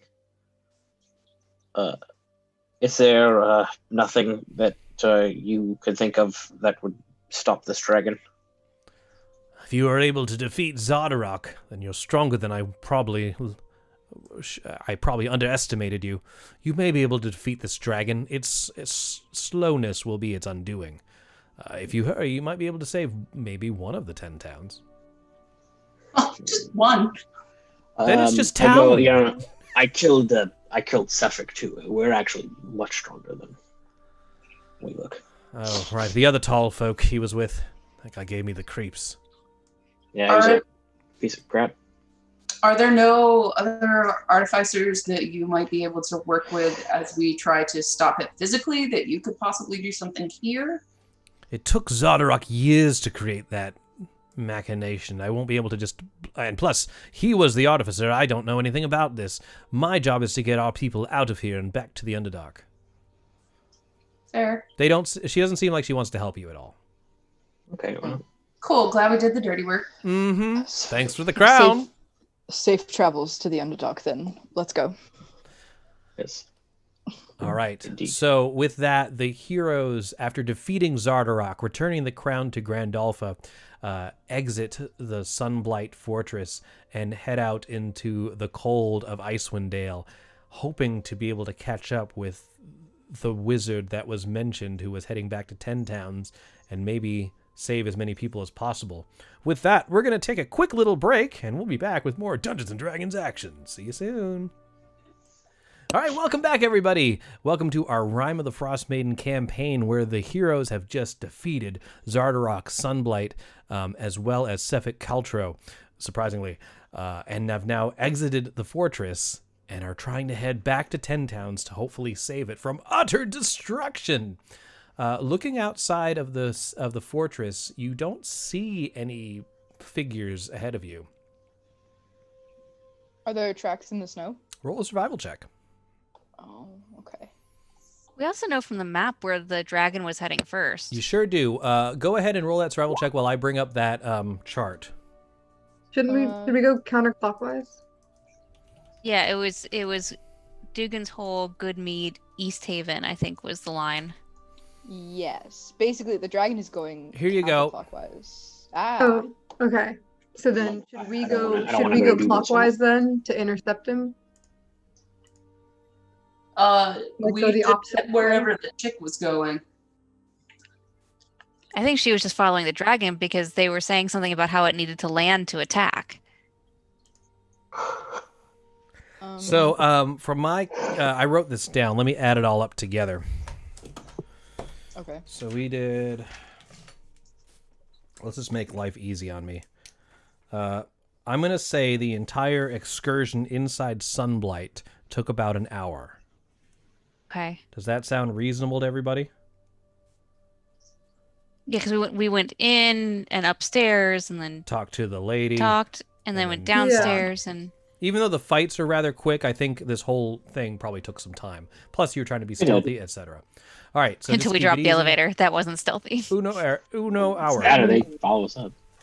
All right. So you do know that it took you 2 days of regular travel to get there via owlbear and sleds. Now, Alvin is still available at the bottom of the Sunblight. You can probably recount him, but Natel is with you, can transform into Big Chonk, and a couple of you can ride that, but that's not enough vehicles for everyone. On that survival check that you rolled, you do see the telltale signs of sled tracks in the ground heading down away from Sunblight. If you follow them and you don't rest, you just push forth, you possibly could catch up with them if they stopped, but you don't know. Yeah. Looks like there's a number of them, like maybe 3 or 4 sleds. Yeah. How long can Tira, be a raven? I'm not entirely sure, but possibly long enough. What do you want her to do? Well, I was just going to say Button could ride Alvin. Valtrea and Anarissa could fit on Natel. And then Tira could be a raven. And that would just leave Toro and Mirnix without a mount. Could someone else ride with Button? The Alvin only carries one. Yeah, and Alvin's also very picky. Yeah. We don't have your axe beak anymore. No, he ran off. The only loyal creature was Alvin. Okay. Yeah. That being said, you can tell me what you want Tira and Natel to do within reason, and I will allow it. So yes, Tira can turn into a bird, and Natel can turn into a creature that they've seen before. Oh, can Natel turn into a giant, mechanical dragon? No, because that's not a creature. Good try. Good try. Could Natel turn into a gold dragon? No, I think there's a size limit. No, there is. I think it's based on CR. I think the CR on that one's going to be a bit. Yeah. Tira could turn into a raven and try to catch up with what's her name? Velen. Something. Velen. Could try to catch up with Velen and tell Velen hey, we're a group of adventurers, please help us. We're trying to stop the dragon too. You could try that. But they're racing out there. I don't know that they're going to wait for us. Well, I mean, if we're saying, hey, we've killed these things, Zardarok is dead. I think we just get on. In the meantime, we should just at least get on the road. Okay. So I'm saying while you can be heavily marching while you're concocting this plan. Yeah, you're not standing there sitting in a circle. Yeah. So you're heading in that direction. Tira, if that's what you need me to do, I can do it. I can't speak in that accent, but quickly get me out of this so I can. That was close. That was really good. You were really good until you doubted yourself. Then it fell apart. That's what my parents say. Sorry, what were you saying? You had it. So, So we can make that happen if that's what you want to do. Send Tira ahead to scout. Yeah, send Tira ahead to try to catch up with Velen. Okay. Right? Yep. So here's what I'm going to do. I'm going to have... is there anyone who's proficient in survival besides Toro? Anyone? I'm not proficient in survival. You're not? I thought you... Oh, no, you're not? A straight lie. You told me to roll a survival check, so That's I did. true. Is there anyone proficient in it? No? Not a one? Okay. Natel might be? Well, Natel's not playing. Never mind. Yeah, but Natel is or not? Let's see. Let's see. I feel like druids might be, maybe. I know I'm one level away from having my wings last until I get rid of them, so unfortunately I can't. Tira fly. does not have survival. Natel doesn't either. No. So basically what you can do is one of you can roll the wisdom check for survival. Whoever has the most wisdom is what I would recommend. And then I need everyone to make constitution checks. I just have a +2 to survival. Anyone have higher than +2? No. All right. A con check? Yeah. So first, I need that survival. Is that? No, that's 17. Oh. There it is. Oh, even better. All right, cool. Now everyone make a con check. We can make a con check? I need everyone to make a con check I think it's for reasons.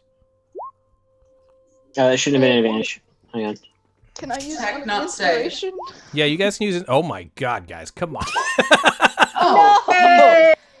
All right, do you want to use 3 of them? Uh, It might be exhausting if you don't. I was saying this might be bad. 4. Every time we've used an inspiration in this sense, it's done worse. But I think it's. I won't use one, but the 3 of you should. Yeah, I will. So you're using 3 of them? Fuck. Oh my god. Fucking. Like I said. Okay, let me try mine. Okay. Okay. So at least I'm okay. You said check, not saving throw. I said correct? check. Oh, so Tora has to re-roll it anyway, right? Yeah, Toro, try again because I said check. Yeah, because you rolled a save.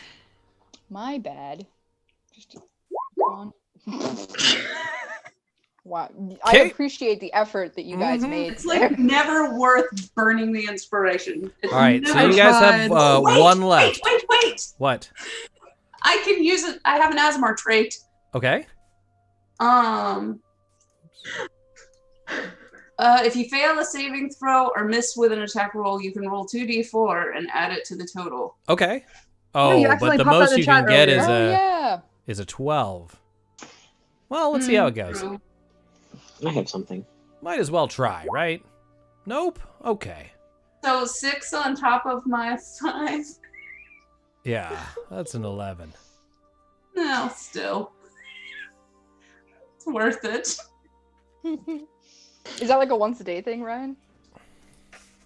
Short rest. All right, so we got Anarissa and Kenzie. Anarissa and Myrtic. Sorry, I'm reading off the thing here. We are one and the same, honestly. Oh, that's Be real. Yeah, I didn't. All right.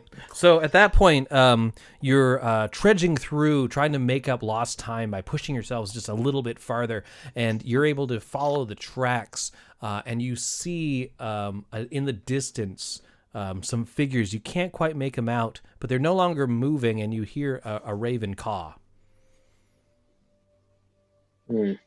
Almost there.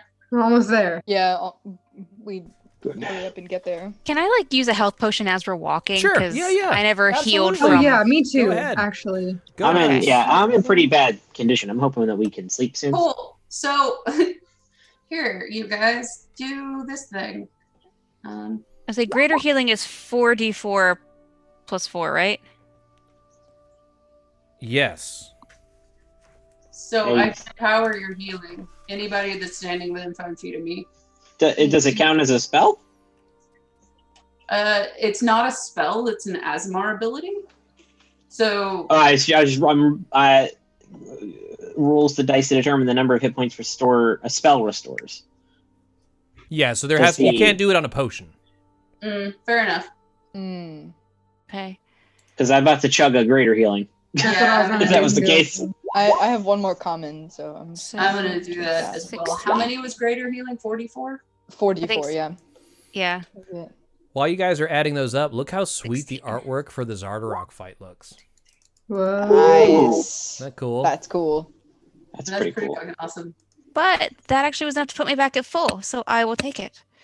Does anyone else need a potion that doesn't have one? I have a potion. I'm hoping that we can sleep soon. I'm not gonna. I know, but I feel like there's gonna be a bit of a fight first. We'll see. Only plus 10. Fuck. We're not at Why? Not at 9 o'clock yet. Kind of looks like a giant toad.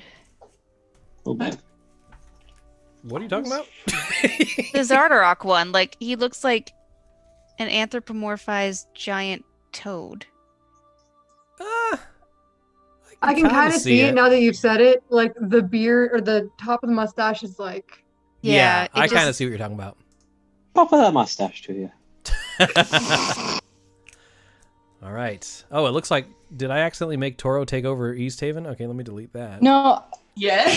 I put myself on the board Oh, because okay. for some reason my character sheet said I had 47 hit points, and I was like, that's not how many hit points I had. Oh, you know. So I tried to drag my token out to see if it saved it from the last fight. Here and to I was- save the day. I'm pretty sure I had like 22 hit points, so I just added 8. All right, let me. That's it, but then Val gave you a cure wounds, I think. So you Yeah. might have been a bit higher than you think. Oh, that's right. Yeah, let me it was 9 points. That's right. Let me scroll up to see if I can find that. Scroll through the roll 20, just There it is, plus 7. Okay, so we'll say I'm at 37 hit points. All right, everyone all healed up, ready to go?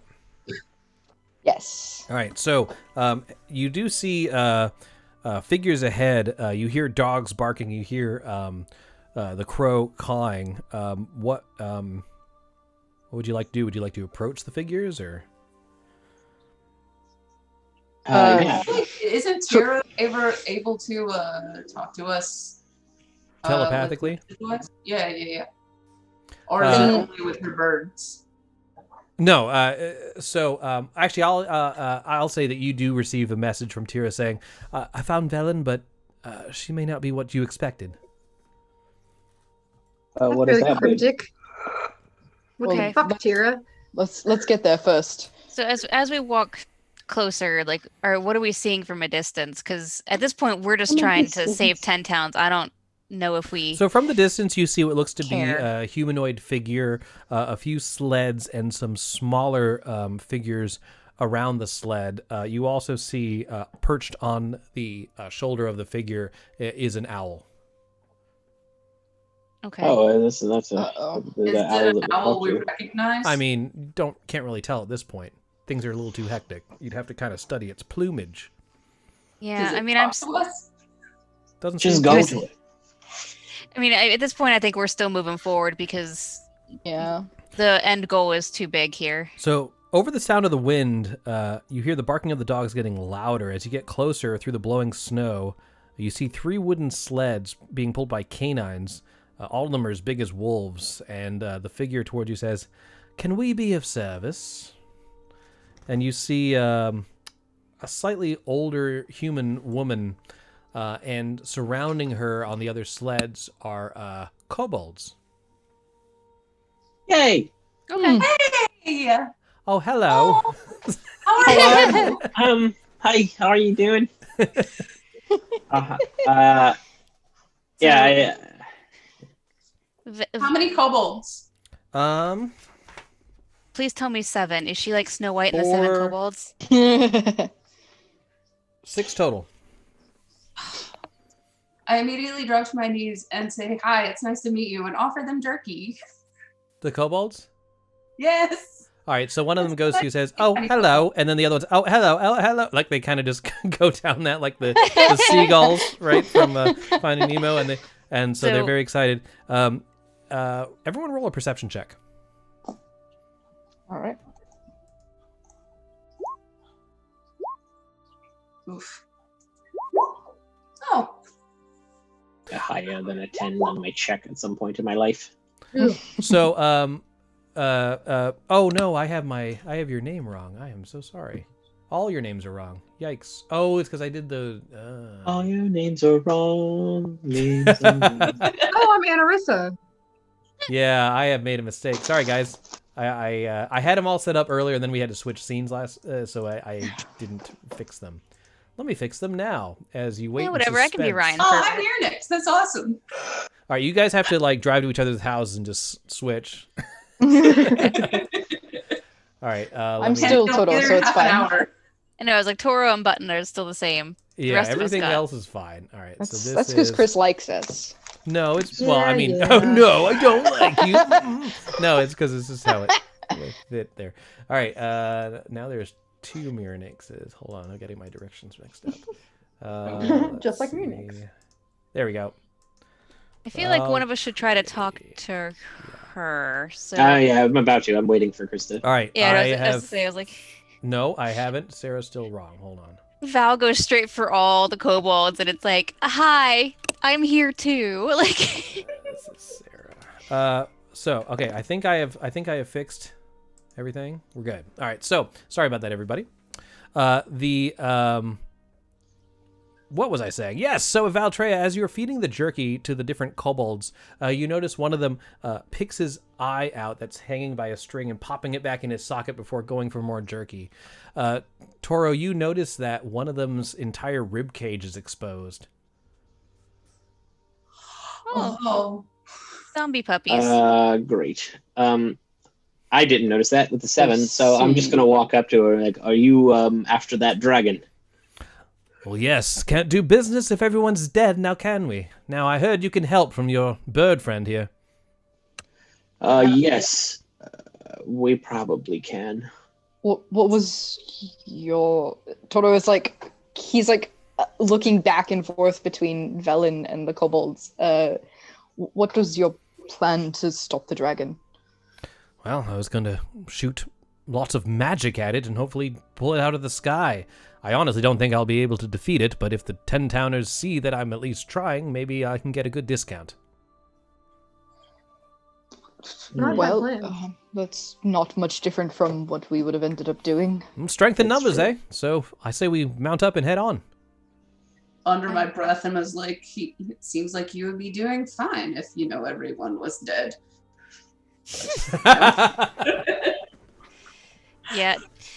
So at this point, I think we don't have much time or options, so it's like, okay, cool. As long as we're not going to be zombies at some point, then that's fine. All right. So how many people need mounts, or how with this current setup? Just 2? I think it was just 2. Yeah, just 2. All right. Just Mirnix and Toro. Because Nictel's carrying 2. Button has Alvin. So Tira's flying. All right, so that works with that current setup. Velen mounts on one and begins to take off. 4 of the more healthier looking kobolds all sort of pile on together and start taking the other one, and they start making faces at the other 2 as Velen says, not you 2. That sled's theirs now. And she goes, shoo, go on. And they kind of look dejected, the 2 sort of like rotting ones, and they're like, all right. And they start walking off towards the forest. Wait, no, he can sit in my lap. Can I carry it with me? He can sit in my lap. We have no time. I can make more. Whoosh, and then he's off on the sled. They're very interested in these creatures. She's already gone. Yeah, we're riding together. The 2 undead kobolds look at, it's okay. She does this a lot. We won't remember anything in the morning anyway. You go on. Love that the undead kobolds have to assuage your guilt. What would you like to do? Follow her. I guess we're following. All right. So as you pile onto the sleds and you all transform and mount up and start heading towards 10 Towns, you hear in the distance the 2 kobolds behind you. Hey, you know what? Now that means we're free. That means we can do whatever we want, and we have our whole undead lives ahead of us. And the other says, you know what? You're right. And at that point, apparently, there's some sort of aura that they have to maintain. So once Velen has gone too far, they just crumple to the ground. For a second there, I thought you were totally doing the whole like, I'm gonna make them feel better, and then like, nope. The farm. They all live at the farm happily ever after. This is Frostmaiden. There was time. All right, so at that point, you guys are. They died happy. Well, they died again happy. So yelling over her shoulder says, "Where do you think we should head? I'm thinking Bryn Shander." They had a map, and it showed the path. It's going counterclockwise, starting at Dugan's Hole, going to Goodmead and East Haven. Well, I could tell you by this time, Dugan's Hole's probably even bigger shithole than it used to be. So it's up to you guys. What would you like to do? You are pressing on without resting. That means you can get through this, but with your current saving throw, or sorry, your not saving throws, your constitution checks from pushing yourselves, everyone except for Toro, or who was it? Toro and Mirnix? No, and me too. No. I gotta. Oh, it was Anarissa and Mirnix. Sorry, Anarissa and Mirnix. I failed like 3 times. Anarissa and Mirnix are able to push through this. The rest of you are going to take 1 level of exhaustion. But you're going to arrive in that 10 town of your choice with 1 level of exhaustion besides those 2. So basically, I just need to know where you're going so I can calculate distance and time. Right. No, I'm just trying to, because this is where I'm bad with the maps, because if we think it's already gotten past Dugan's Hole, do we think it'll stay in Goodmead very long? Like, could we ambush as it comes into East Haven? East Haven, that's what I was thinking. Like, I don't know, because it doesn't look like Goodmead and Dugan's Hole are that far apart, but I don't know timing-wise. Like, also put into effect that these are roads, the red dots, so traveling across from where you're at, across the tundra, is a little harder. Once you get to Dugan's Hole, then you're home free. But if you go this way and get to the road and travel along the road, it's a little easier. Why don't we cut straight to Cardalyn? Wait, no. Cardalyn. We'd still have to make it to. We'd still have to get, like, if we followed the road, for example, like, we'd have to go. Hang on. I'm trying to, like, have the flight plan and the map on at the same time. Yeah. Shift pinging. Actually, no, I'm not. Go ahead. Do your thing. Because if we can get to the mountains, like, to the road as quickly as possible, we could then follow the road up. So you're basically following the path you did before. So I'm basically kind of saying that, like, before, you're kind of, like, here-ish at this point. Do you see my... Yeah. Okay, yeah. So, quick question, Chris. Uh-huh. These like double lines, those are rivers. Yes. The rivers are frozen. They should be clear like the roads. Not all of them are frozen completely solid to the point where it's safe to ride along them. You kind of can follow them along the bank. Gotcha. Okay. My recommendation would be to get to Tourmaline or Lonelywood as it circles around. I think that we have a better chance. And then we That's what won't I said have... first. Wait, but that's on the. It would have taken out like 5 towns by then. I understand that, but if we get to Caer Konig and it's already gotten there, we're going to have to go back on the road. We can't cut across. So we'll at that point we might get lucky and intersect it at Brinchander, but otherwise. Well, guys, you're gonna have to pass. We might have to sacrifice 5 towns. You're gonna have to pass one of these points anyway. So how about you choose between Dugan's Hole and Bryn Shander? At that point, you're basically going around the circle anyway. Does that make sense? Bryn Shander. Yeah, I think Dugan's Hole is at the edge of a road. There isn't a road connecting the 10 trail to Dugan's Hole. Correct. What I'm basically saying is, if you're gonna head towards 10 towns, it looks like Bryn Shander or Dugan's Hole will be the way to start. Am I wrong? Nope. Well, yes, but I'm saying we don't have a quick way of getting to Dugan's Hole. Correct. Yeah. It won't be any faster going to Dugan's Hole than it would be going to Bryn Shander. Okay. They're about because we would be traveling over correct. Yeah, it's a shorter distance. Okay, yes, terrain, that makes right. sense. My concern is we get to Dugan's Hole and it's already destroyed, and we follow the road up to get to Goodmead and it's destroyed, and we follow the road up to get to East Haven and it's destroyed. By the time we get to Caer Konig, it's destroyed. And then we're going to have to backtrack down the roads in order to maybe meet it in Bryn Shander. But if we go up to the Lonelywood, we might be able to save half of the 10 towns. Okay, works for me. That's just my suggestion. I don't mind what following. All right, let me calculate. The distance is almost exactly 30 miles at that point. Half of that is on the rough terrain. That's why it took 2 days. So I'm going to say pushing through the night. If you travel for a full 10 hours, you can make it to Bryn Shander. Sound fair? Sounds good, yeah. All right, so 10-hour traveling through the night. Everybody who failed that Constitution check earlier, take 1 level of exhaustion, and you arrive in Bryn Shander. As you're traveling down the 10 trail towards Bryn Shander, you see off in the distance across from the Redwater just this smoking plume coming up where apparently Dugan's Hole used to be. Just a few 100 yards ahead, you see another just smoking plume, probably where Goodmead used to be. You can't see any more at this point through the snow and ice, so we'll have to see, but at least 2 of the towns have been destroyed. Let me go ahead and do a little bit of calculations, because this is a whole it's like for air traffic control. I have times and flights on a page here, so I'm kind of going through and seeing how that goes. Is there anything you guys would like to discuss while I do this?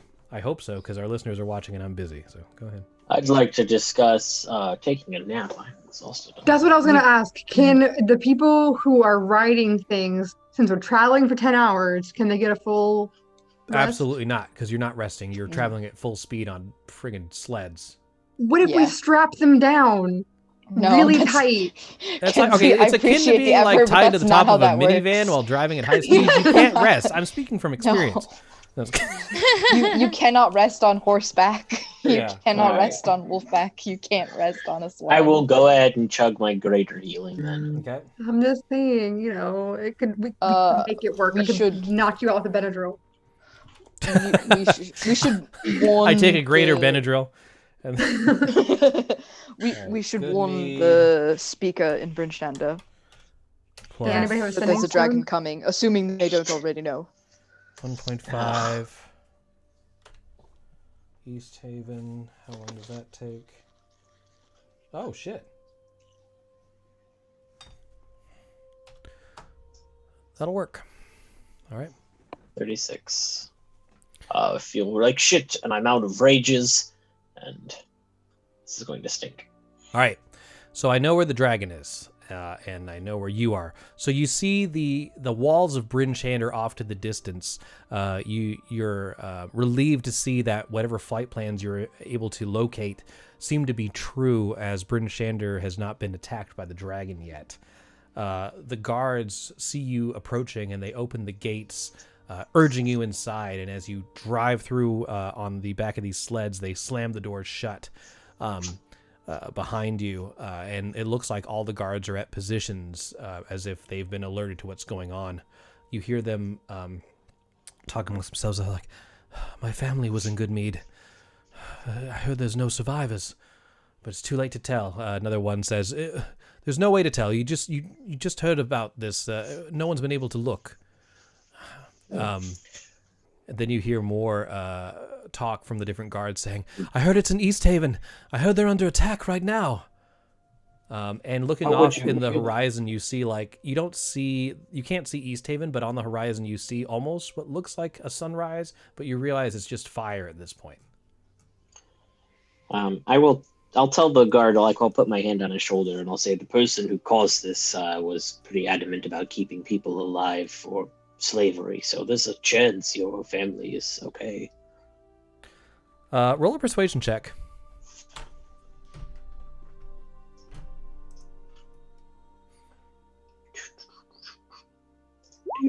10? A 10. He looks at you at first. He's like, "You had the man in your grasp and you allowed this to happen?" And he's kind of going into a frenzy here. His guard friend has to pull him off. No. We killed him. We tried to stop him. He's dead. Him and his stupid friends. All right. The guard is pulled away, and the man says, "You're off duty. We'll come get you later. Walk it off." And he says, "I apologize. Since that dreadful monstrosity appeared, no one's been the same." No. Can we talk to the speaker or one of the leaders here? We have a flight plan. We know what order it's going in. We're going to try to intercept it. Yes, absolutely. Everyone's in the town hall. Please head that way, and you'll be able to find both the speaker and the sheriff there. Okay, so I guess we head there. All right. Mm-hmm. So you head towards the center of Bryn Shander, and you see both Sheriff Markham as well as the speaker of the council there. Also, to your great relief, as well as Natell's, you notice that Tavis is still located here from the beginning of the quest. Let me find Bryn Shander. Sorry, my computer's loading really slowly. All right, here we Which go. town had the talking fish? This town. Okay. Yes. Want to make sure. We saved one treasure. All right, so Speaker Duvessa is here, as well as their captain, the sheriff, Southwell Markham. So he is here as well as Tavis. They look to you and they say, "What news do you have? Hopefully of salvation." Well, we have the dragon's flight plan, and we're going to intercept it. Was there no way you could? There's no way you could defeat it from or control it in some way. No, when we Izadarok, who I could try to briefly for time explain that where this came from, and it was explained to us that there was no way to stop this thing once it started except to destroy it. All right, so Duvessa says, "I told you, Markham, it's up to us to stop it, and maybe these brave individuals that have put themselves, put the needs of the 10 towns in front of themselves. What do you suggest?" She says, looking towards you, Anarissa. Oh, great. The teenager's the one that they're looking at for it. Yeah. That's fabulous. It's like that time we were in a submarine and I was the only one who was the adult. And the time you guys went to the opera. Oh, God. So Anarissa is like trying to keep her composure, but she is all of a sudden realizing that the adults are looking at her. And even though she's kind of an adult, she's not like used to being the adultier adult. So she's like, well, we know it's mechanical and we know that it's made of Chardalyn. So we should attack it with things that can take that out. And it basically, So at this time, Markham in interrupts you Renaissance- and yeah, says... how do you say lasers in Renaissance speech? Markham interrupts you and says, you hear, Devessa, we must attack it. We know where it is. It's at East Haven. If we bring our forces there now, we'll be able to take it down. Our plan is to intercept it on the other side of the mountain. Thank you, Props Princess, for subscribing for 3 months in a row, says Markham Southwell. Toto moves up behind Anarissa, like, so that she knows he's behind her, and he's like, 2 feet taller than her. Yeah. We also know that it's immune to acid and cold types of damage. I would warn you that it will travel faster than your forces can. Our plan was to intercept it at Tourmaline. So Fight it. Southwell says, of course it'll outfly us if we take the time to speak. It's not immune to this, he says, drawing his longsword. Yes, but that's stuck to the ground while it's in the sky. I don't think you can reach it. I could throw it. No, he doesn't say that. But by the time you reach East Haven, it will have moved on. Yeah. Unfortunately, East Haven is lost. We have to think about where it's going to go. So you said we should travel west instead. That seems counterintuitive. It's to the east. We could still save lives. We can save 5 of the 10. That's my belief anyway. I don't think we can. I don't believe that we'll make it in time. So Markham looks to Devessa and says, "That's not good enough. And these are your heroes. We should be able to save everyone." You've already lost 3 of the 10. Feel free. We don't need you. Whatever. All right. Markham glares at you, and Devessa holds her hand up and Toto. says, "Silence! I am the speaker, and I will make the final decision. And I agree with them. Yes, Markham, I know that the loss of life is great, but in the long run, we will save more by thinking smart and acting less rash. I want to listen to their plan. If they want to travel west, we will do so." If we could save all the towns, we would have. We had to follow the roads. Unfortunately, I would hate to lose more life, but it seems like following the roads, Tourmaline is our best option. If there's some way that you know how to get over the mountains much quicker, there's a possibility that we could cut him off at Karakoneg, but I don't know. She shakes her head and says, it'll be longer for you to travel to Karakoneg than it would be to get to Tourmaline. We do know that the Duergard that created this wanted there to be survivors. He was hoping to use them as slaves. So some would rather die. True. And he's dead, and a new leader has taken those Duergard and taken them back into the Underdark. So that's at least one facet of this we don't have to worry about, but at least we know that the dragon's not designed for complete annihilation. She looks toward and she says, "It'll be faster for a smaller group to travel than to send all my soldiers and wait for them to be prepared. What would you have us do?" We could send some soldiers with you. Sure, send whoever's ready now, and we can all head to Tourmaline, and then the rest can catch up. She looks to Mark and says, "Sheriff, do you have men that could accompany these individuals? We must protect our town at all costs, of course, but is there anyone to spare?" And he says, "My liege, I might be able to leave a small platoon, perhaps a dozen soldiers, but everyone else is manning the wall." Whoever's ready and willing to come. All right, Devessa says, "Markham, bring your best men and send them off with these individuals. Give them whatever they need." All right, so at this point, the soldiers are already prepared. They accept their orders without question, and they're ready to follow you wherever you lead them. How long does it take to get to Tourmaline? Let's find out. We've made that trip multiple times. I know, but there's maps and numbers and stuff, guys. Come on, give me a second. Yeah, and we've bounced between a couple of different towns, and I'm not going to remember. Yeah. There's the ambush map we have to Can't we worry just like about. fast travel? We've been there enough time. Well, it is fast travel. I was going to be nice and not roll any random encounters, but I can. Nope, that's okay. Random encounters are just going to be Alvin insisting on. I'm ready to go, guys.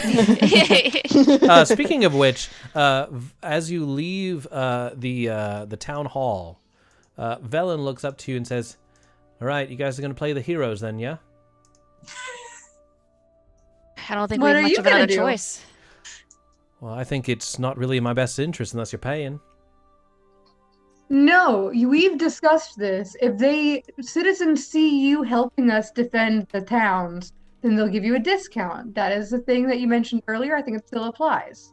Oh, I like the way you do business. I'll be happy to accompany you. Let's say if I help you with this problem, maybe you'll help me with one of mine? What kind of problem are you thinking? We can discuss that later when there's not a giant dragon about. I think we have quite a bit. We've got some time. We can talk about it on the road, but here's the thing, like, I am really tired of doing shit for other people. For like next to no, like, we keep putting ourselves in danger for like people's like help out. Just do this for the kindness. We're doing it for the kindness. All right, I will do it out of the kindness of my heart and knowing that you'll owe me a favor in the long run. All right, so it's an agreement. Gosh, she's such an asshole. I feel like Eris is just like, she's like, look, you can be an asshole about this. We're going, but understand if all these towns get destroyed, even if the people survive, you're not going to have much to sell to for anyone to do business with. Like they're gonna be taking everything to recover. So all right, your plan was to save them before we showed up. Why do we factor into this now? She looks over at the owl on her shoulder and she says, "You know, we should follow them. At least see where this goes. Could be interesting. Here's Velen Harple. Isn't she great? Big fan." Yeah. Oh, yeah. I feel like Eris is like, badass. Yeah, I feel like Eris at this point is just like, because we're all tired and like 16, she's like, yeah, sure, follow. Write a novel about us. Cool. We're going. She has your swoop that you had the other day when you got your haircut. I know. I was just looking at her. I was like, I really like her aesthetic. So I will say that you are able to take a short rest in Bryn Shander, just sort of like, you know, catch your breath before you head out into the cold again. So go ahead and roll hit dice if you like, but you don't gain any abilities back unless you specifically have some.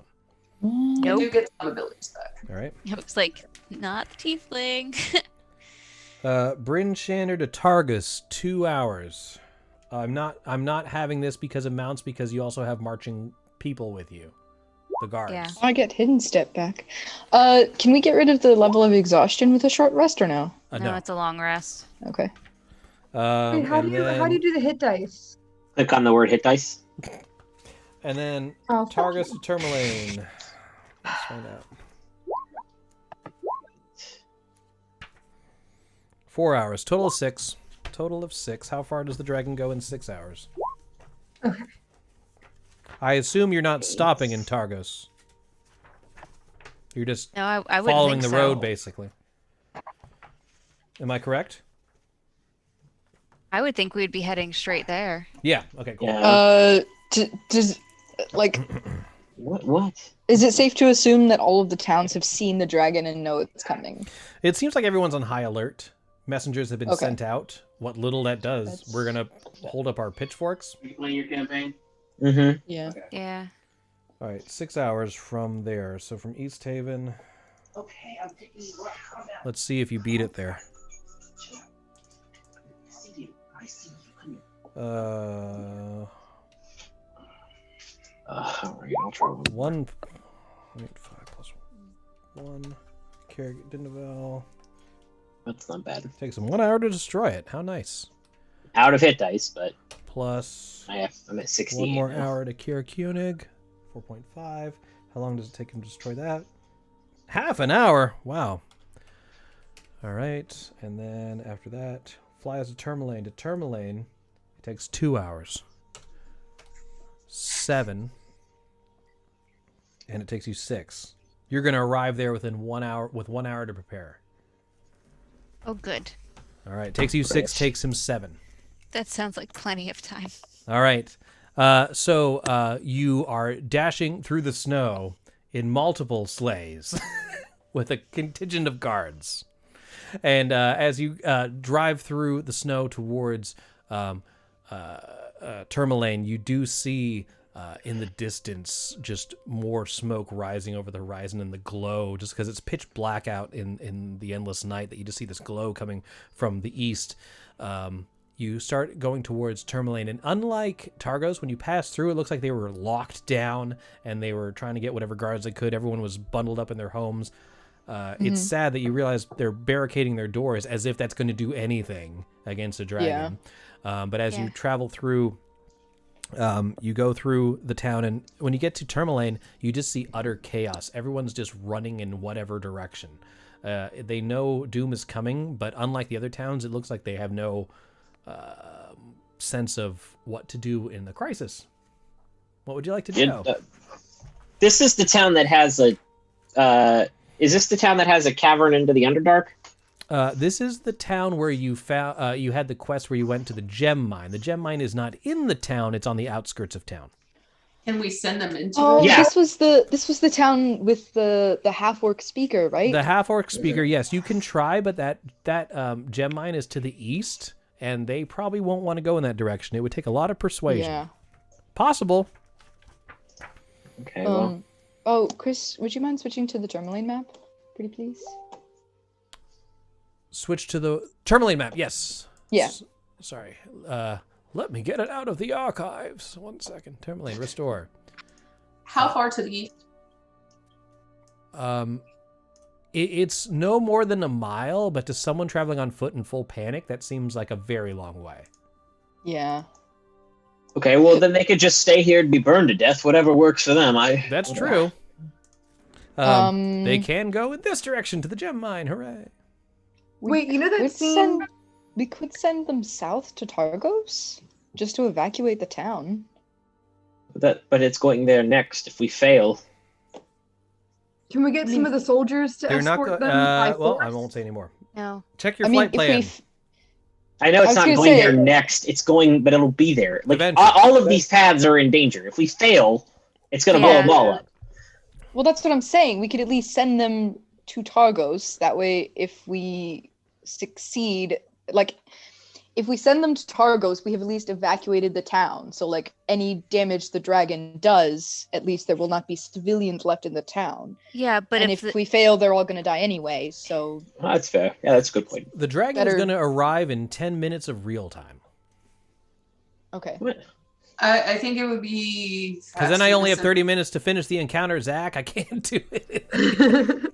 I think it's... No, that's fair. I mean, we send them to the gem mines where they can hunker down, or we send them on a road where they're in open space where they can be mowed down. I'm saying send a couple soldiers to forcibly evacuate them to the gem mine. All right, let's do this. But this is a whole... I would say it's a whole town. There's that scene in Lord of the Rings. They did it. No, I think we're going to need, like, all of the soldiers plus us.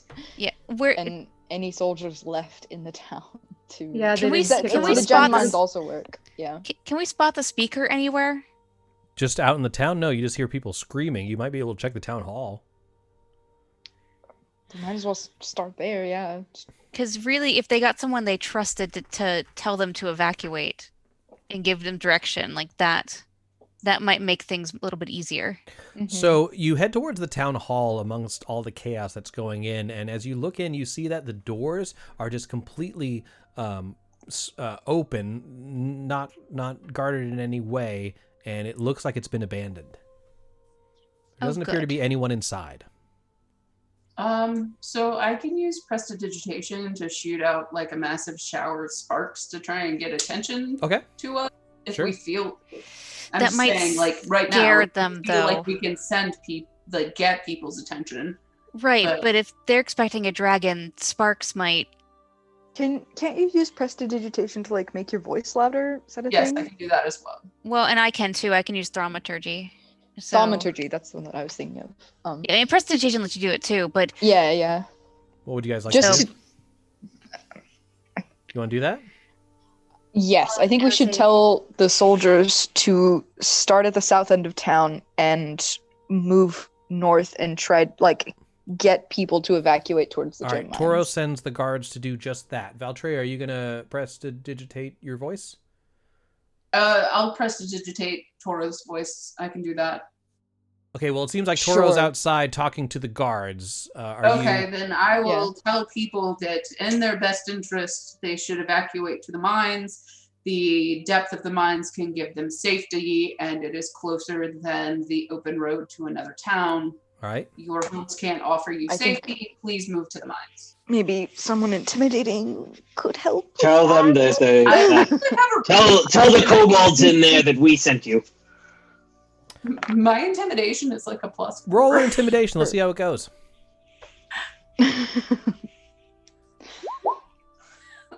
Except not now. I'm going to say that even though you're definitely heard over this, like, just clusterfuck of people just running in every direction, a couple of them look towards you, but only pay attention for a few seconds before immediately running around in a panic again.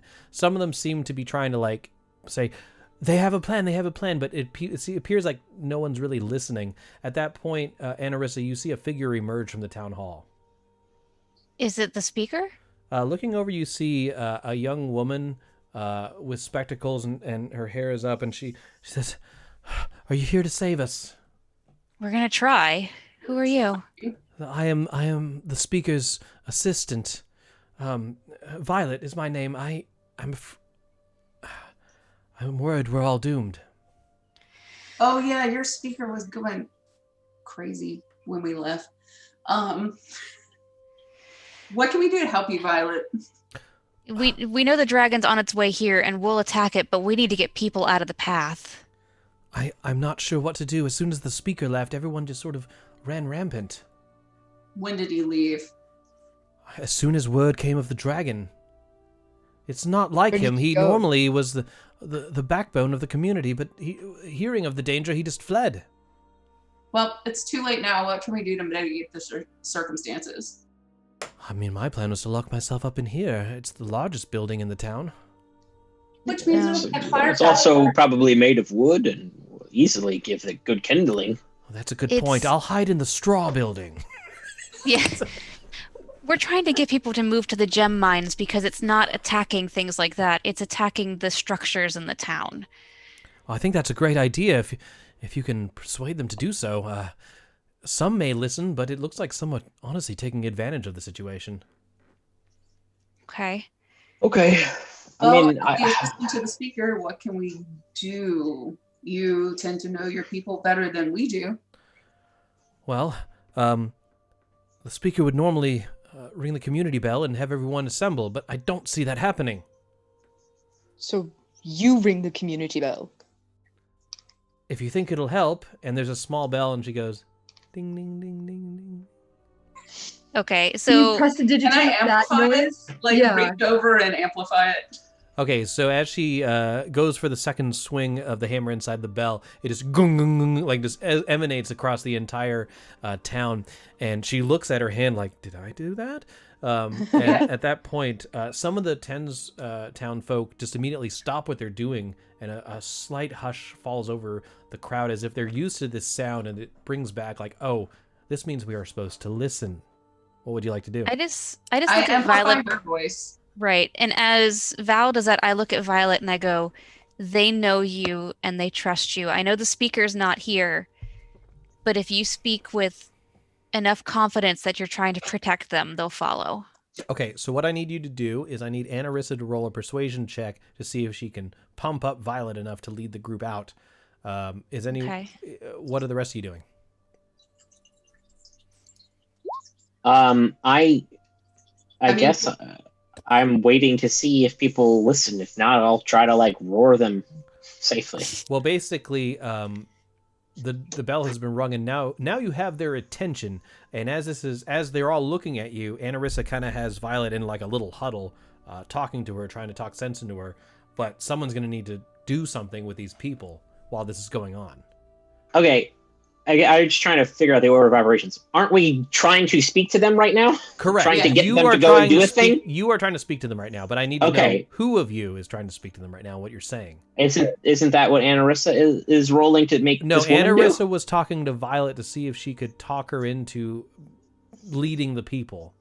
Right. But this is all happening Sorry, this is all happening simultaneously. We need to talk to people. In the meantime, I'm waiting to see if the town reacts to these people. If not, I will try to intimidate them into the mines. Okay. If not then they can die while we fight this dragon. So basically, here's what's happening. Anissa's talking to the leader to see if she can get her to sort of take the lead, so to speak, but the rest of them are waiting to hear what the plan is. They're not going to hear it from Violet. They need to hear it from you, and then Violet can lead them in the direction that you have chosen. Oh. Oh, I thought Violet was going to deliver the whole thing. Yeah, I'm trying to... Not making it a one-roll wonder. No, it's going to take a bit more than that. Okay. Well, I will, I guess very ferociously roar out as best as I can to... as many of you can hear my voice, you need to head to the mines. The dragon isn't heading for there. But there's monsters in the mines. Yeah, there's monsters coming here! That's a good point.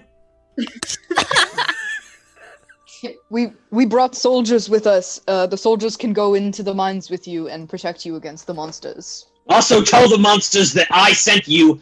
They know who I am. What is They your know name? who all of us.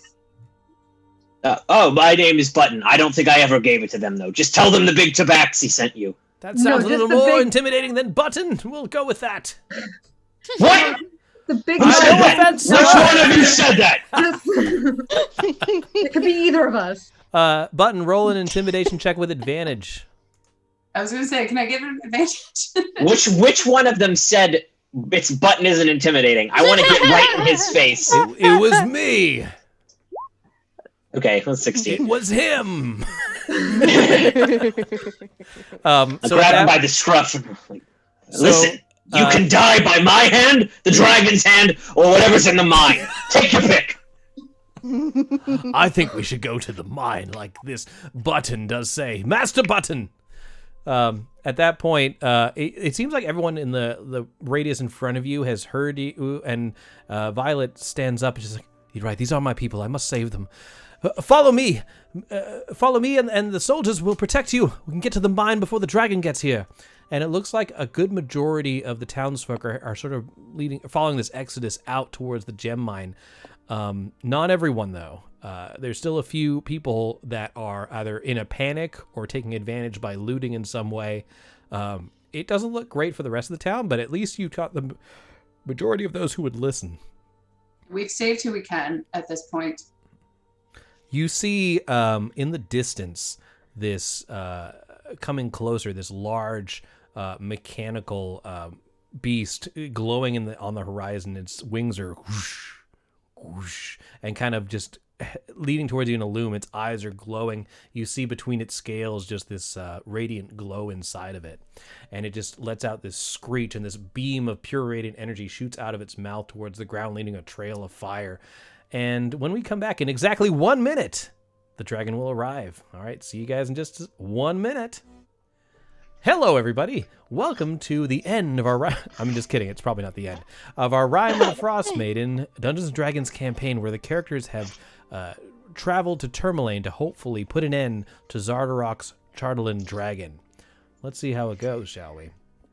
With this, hush falls over the entire town, as even though in the full darkness, you just feel this looming presence of this mechanical dragon flying over top of you. It immediately shoots out this beam that just decimates some of the houses, causing many of the residents to just scream and run in terror away from the dragon's path. I want to show you the artwork. I love the artwork, and I think my favorite thing about this campaign setting has been the artwork. Like, look, yeah, it's got really pretty artwork. Look at this guy, right? That's cool. Oh wow, yeah, that's pretty neat. He is going to town. That's Godzilla with wings. Mhm. I think they made a mini of this. It's They pretty did. sweet. It's not mini. I'll tell you that. No, yeah. It is huge.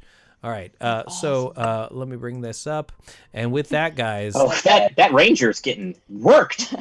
I was about to make a joke about Toto getting fucking evaporated. All right. What I'd like y'all to do, please, is roll initiative. Hopefully not for the last time.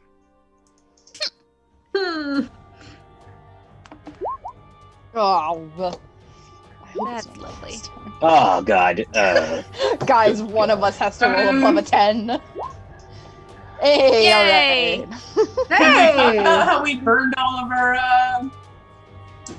our inspirations.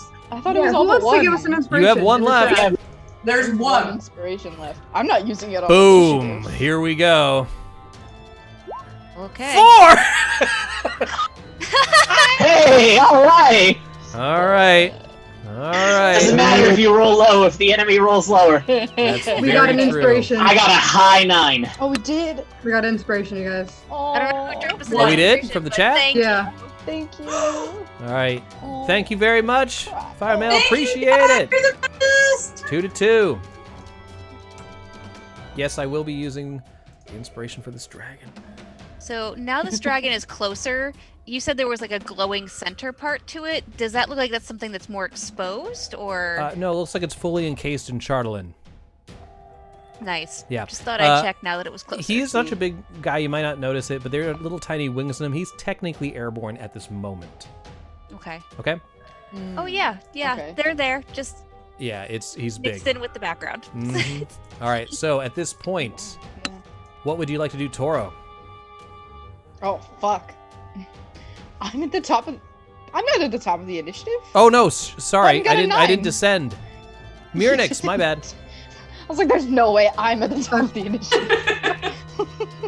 All right, so Mirnik is gonna just scooch a dooch on right here and try. I'm assuming this is like a rooftop. Yes, Is it on fire? it is not yet. Cool. I'm gonna try to just like duck underneath that and hold an action that if he comes within range, I attack him. Okay, so you're not using a hide action, you're just using cover and waiting for him to get in range. Basically, yes? Yes. All right, cool, sounds good. I'm not rolling dice for any reason. I don't Wait, believe yes, you. I am. Rolling real dice. The building next to you, as the dragon breathes out its radiant energy, slams into the building. It doesn't damage you at all, but you do hear the noise of crashing walls and shattered timber coming from the building, the opposite wall from you, and you also hear screams of people trapped inside. Button! I want to try to get out of the path of a beam, so I'm gonna come down to this house. Okay. Like get right here in this area, and I'm going to take the dodge action and just sort of wait for him to get down here in case he swings. I will taunt him. Okay. And take the dodge action. Roll intimidation check. It's a mechanical beast, Yes, but you know what? I'm gonna give it a shot. See how it goes.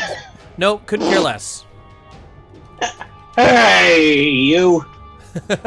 Yeah. Get your damn hands off. Right. I've seen bigger mechanical dragons. All right. That's really. I only have like really big or really small. All right, I'm just putting that there just so we remember that there are people screaming there. All right. Moving behind that point. Everything seems fine. And Arissa. Okay. It's still up in the air. Is it too far away to shoot it? No, you can shoot it. Okay. I wasn't sure like what the distance was. So. All right. Okay. So I will try to shoot it. Probably won't do much, but we'll try. 17 hits it, and you manage to shoot right between two of the plates of Chardalyn and are able to hit it with your bow. Doesn't even seem to phase it to the point of it doesn't even like change its direction, but it did do a little sliver of damage to it, yes. Right. So pretty much you just get a little like, yes, from me, and then I run behind a building and hide. All right. Go ahead and roll your stealth. Yep. He has no idea where you are. Let me roll some business. Okay. Toro. Is this space here like a small alleyway? Sure, why not? Let's do that. Okay. It looks like there is going to be alleyways between the buildings. Sure. What would you like to do? Okay. Well, Toro is just going to shoot at it with the short bow. No sneak attack or anything. That one's going to miss. Unfortunately, ching, bounces off him. And then duck here and hide. Okay. Here comes the stealth roll. 22. Has no idea where you are. Oh.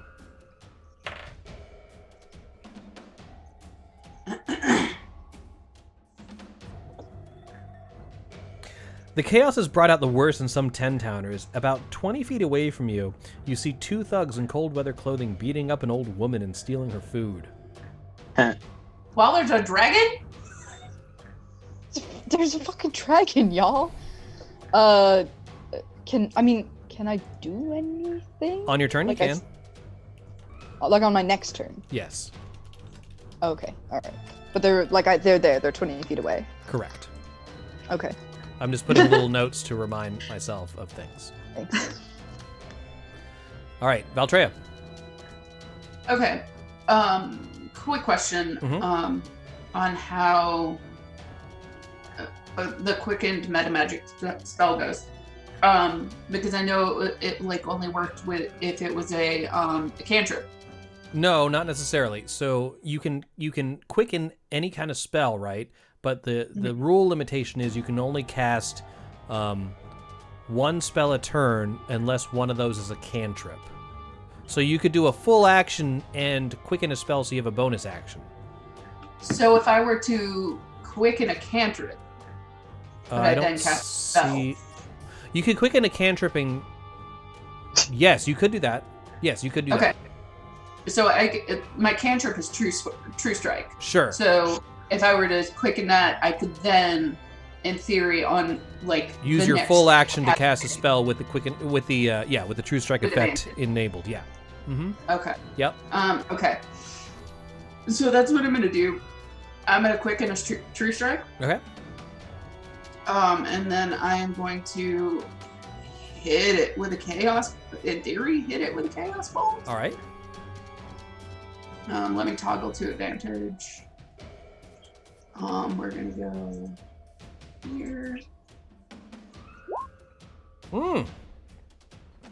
Crit hit. Nice. All right. That's gonna be what type of? You got a. Which one do I pick? Well, either one is a 2 and a 1. It looks like. A 2 and a 1. Oh no! Is that? I think it's a 2 and a 1. So one was a 3 and a 1, and one was a 5 and an 8. 5 and a 6. Oh, I thought think. the first one was 5 and an 8. Oh, okay. I'm seeing multiple numbers. Choose what kind of damage you want to do against it, basically. Cool. Okay. Once again, like I said, I'll eventually remember which one. Let's do thunder damage. All right, thunder damage. It takes the full amount from that. There's no saving throw involved. Holy crap, how much damage is this? 23 plus 20? 43? Mm-hmm. Wow. And I'm going to go like, oh shit, and back into the... All right, I'm going to say that amount of damage forces the creature to land. Okay. It doesn't fall prone, it just lands on its feet, and it's standing in the middle of the road now. Well done. Anything else, Valtreya? No, that's going to be a bonus action and an action. I'm good. All right, Chardalyn Dragon shakes its head. It doesn't really see any of you, because all of you... Well, Button, did you take cover? I mean, I went kind of off the road there and like taunted it. But your taunt was so he didn't even notice you. At that point, Right, but I'm trying to like get it to come to me. I'm also dodged. Right. At that point, he looks towards the screaming people inside of that building, and he shoots his beam out of his mouth, completely demolishing the building and crushing the building, killing everyone inside. Okay, but can he see me now? There's no more a building. Yes, he can see. Fuck. So I'm just gonna. Wouldn't the building be like on fire? Yeah, so I mean, then he it doesn't would seem to be threatened by you, Mirnix, but you have no cover from the remnants of this building. Okay. But he doesn't seem threatened by you. He is not targeting you at this point. Does that make sense? Cool. All right. Let me just see if I can find like something to indicate. Oh, guys, look what came up when I looked up fire. Oh, never mind. I'll show you guys later. It was the artwork from the fireball from Dragon Heist. Oh, they killed us? No, not that one. Oh, I was like, that's real messed up, Chris. The one in Troll Skull Manor. Yeah. All right, this whole place is destroyed. Oh, God. That is his turn. He's just walking forward. Doesn't seem to have much of a care in the world. Going on to Mirnix. Cool. I'm gonna move right there. Okay. And we're just gonna go for it. I'm gonna reroll it. Okay. Go ahead and finish what you're doing. Okay. I'm scared now. I'm gonna reroll my damage. But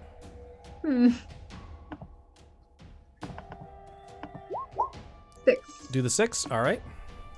And then second attack. Crit fail. Oh, fuck. All right.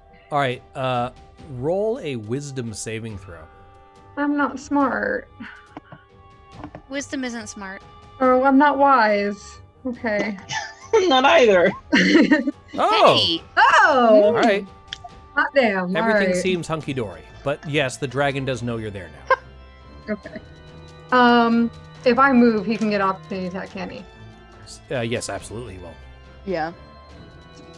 Unless you use your action to disengage. But you've already used your action. But I've already used both to- actions. yeah. So yeah, nope. All right, Nope, I'm chilling. nothing? Nope. Okay, so looking behind you, you see a woman crawling out of the wreckage, her whole entire body in flames, and she just reaches out towards you and then falls dead. Button. All right. I'm gonna use that last bit of just pure unbridled rage that's in me right now, and I'm gonna charge at it and swing. Rage, not reckless. I'm raged, but I'm also gonna go reckless. Okay.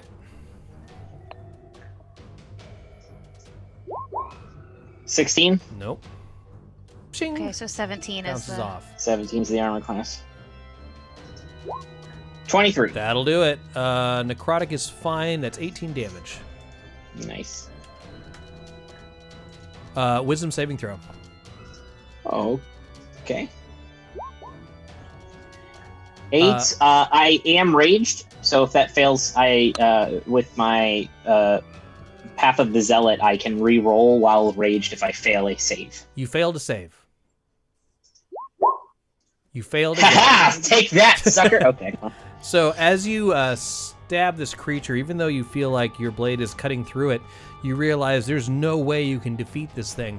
Better to be on the winning side, and you turn your attention towards your previous allies. Oh, no. Button, don't you dare. You can try I'm the closest again to you. next turn, but you're going to have to spend your action protecting the dragon. Okay. All right. Anarissa is next. Okay, how tall is this dragon? This dragon is huge, so he's going to be at least 15 feet tall. Okay, so this is what I'm thinking at the moment. If I cast darkness, it is a 15-foot radius sphere. Okay. So I'm thinking I can get it and Button in the darkness sphere. Okay. So does that sound good? You can try Like that. logical? Yeah. Okay. I would like to try that. All right. So, I mean, I realize part of the dragon's probably going to stick out or something, but like, at least want to get its head in there so it can't see. And I want Button if you're to gonna be... get I'm gonna say if it gets Button, it gets Murnix too. Even if I aimed it a little bit off to the side? If you're going, so the dragon is like 15. He's 15 feet. He's 3 squares each way. Okay. I'll allow you to get Button, but for the sake of the game, I'm gonna say Murnix as well. I'm nice giving you Button at all. No, I know. I'm just thinking. So you can either get just the dragon or Button and the dragon and Murnix. Okay, we'll get just the dragon. Okay. I don't know what the wisdom save is, if it's on seeing it or whatever, but we'll try getting it just on the dragon and see what it does. Okay. Do I get a save against darkness? Nope, it's just magical darkness. Okay. Works for me. And it lasts concentration up to 10 minutes. Okay. I'm gonna draw a little circle here. Yeah, which means it could move out of it, but at least for this turn, it's there. Like that. What did you cast it on? The dragon. The dragon. So the dragon will always be in darkness. Is that how that works? I thought it was an area. Oh, Nope. it can. It's whatever you cast. If I cast it on, so if I cast it on the dragon, then the dragon is always in darkness. Yep. That's right. I can put that in the chat. Yeah, I'm looking at it. All right. Point you choose, dark spreads. A creature with dark vision can't see it. If the point you choose is on an object you are holding, or blah blah blah. The darkness emanates from the object and moves with it, completely covering the source of the darkness. Okay. Where are you seeing if you target a creature? It's not a creature though. It's a construct. Yeah, it's a construct. It's a mechanical. It's an object. Okay. Sure. Let's see how that goes. And if this bites us, I can always drop it. All right, sounds good. So yeah, so it is in darkness, which means that should hopefully obscure at least its vision of us. Okay. So, and that's my action. I'm just using my bonus action to keep hiding, even though it's in darkness. I don't trust anything. All right. So.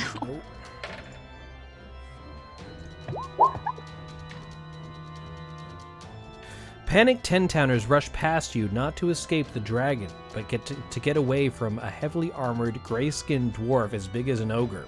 It yells in Dwarvish as it stomps through the snow towards you. So I'm going to add a Duergar to this.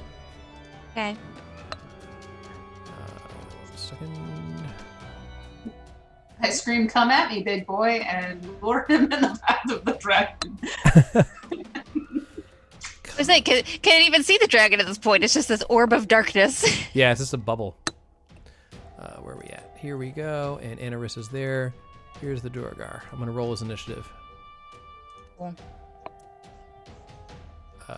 Oh, shit! All right. Let's see. That was Anarissa that just went. So Toro is next. Toro is gonna move here to the corner of this building. He's just gonna shoot into the magical darkness. Do you want me to roll at disadvantage? I'm not going to give you disadvantage because he is the darkness at this point. Like, it's just encompassing his entire being. Okay. So regular attack. I'm going to take away your sneak attack, though. But Murnix is right there. Or Yeah. Oh, no, the darkness isn't affecting them. Sorry. Yes, absolutely. Go ahead. okay. My mistake. That's also why I was like, Yep. I don't want to get both of them. Sorry. 14 no. will miss, though. That's fine. And then he'll move back and hide again. Okay. If you're done, it goes to Valtreya. Cool. Well, I mean, let's try it. Actually, we're gonna give a try to Chaos Bolt again. Okay. Sure, why not?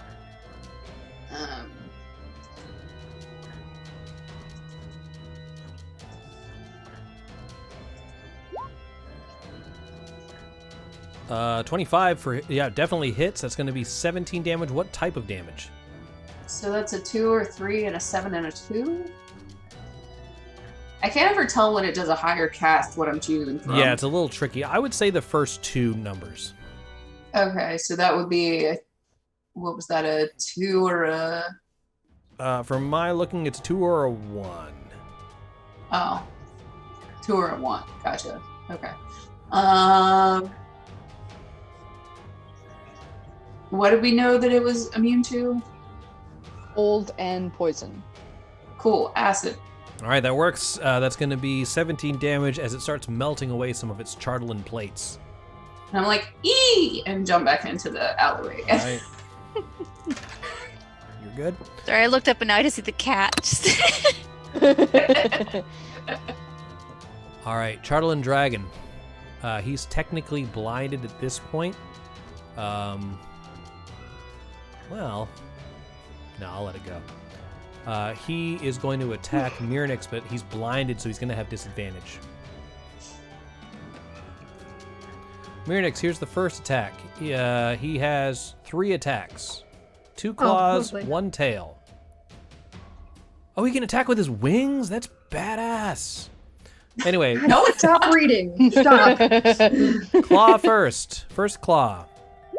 Disadvantage is a crit fail. That misses. Oof. Second claw. He's up to 12 on a crit 14. fail. 11 himself? Plus 11 to hit. Mama Whiskey, thanks for the raid. Times 6. We're fighting a Chardalyn dragon, everybody. 14 misses? Yep. All right, tail attack. 24 for 23 bludgeoning damage. Oh. Yeah, that hits. All right, boom. Mama Whiskey, thanks for the sub. We really appreciate it. A Dargon! Yep. And with that, that is his turn. We move on to Mirnix. Okay. So minus 23. I had to do math. Sorry. I think for Mama Whiskey, you should pop up that picture of the dragon again. It's like ridiculous. Oh, yeah, you're right. I will. Go ahead and take your turn, Mirnix, while I load that up. Okay. I'm just gonna keep hacking at it with the great axe. Look at that guy. A Dargon! 19. 19 does hit. Alright, and then... No, fuck. Alright, and then... So... He's blinded. Can you move away without an opportunity attack? That's what I was gonna ask. I don't know. I'm going to say yes. For now, I'm going to say yes. I might I think so. change my mind later, but for the meantime, yeah, go ahead. Dope. I'm getting the fuck out of there. I'm gonna go hang out with Beltrea real quick. Okay, starting now, basically, I would be able to use my reaction to attack you, but it would still be at disadvantage. Okay, cool. Are you El Finito? I am. Drogar. Oh, he was enlarged. Sorry, I have to get him big. I He's fit in that alleyway. Hidey hole. Oh, no. Here we go. Warpick. Enlarged Warpick. I don't like saying that. He only gets 1 attack. I imagine he's like 14 against you, buildings. Anarissa. 14. Misses. All right, swing and a miss. That is his turn. We move on to Button. Button, you need to do what you can to protect the dragon. Oh, you're muted. That's still. Or I lost you. No problem. Oh no. Did Night King? No, it was. I had muted it to talk to him. What does that mean? Protect the dragon in what regard? Like, just put my body on it, or go and attack my friends? It's up to you. What do you think would be the most beneficial? It doesn't seem like. Basically, you're charmed by the dragon. You can just. He is completely enshrouded in the darkness. I don't think you have any way to prevent that. Okay, I'm going to say this. You're going to want to attack Anarissa to get this darkness off the dragon. That's what the dragon tells you to do. Come at me, bro.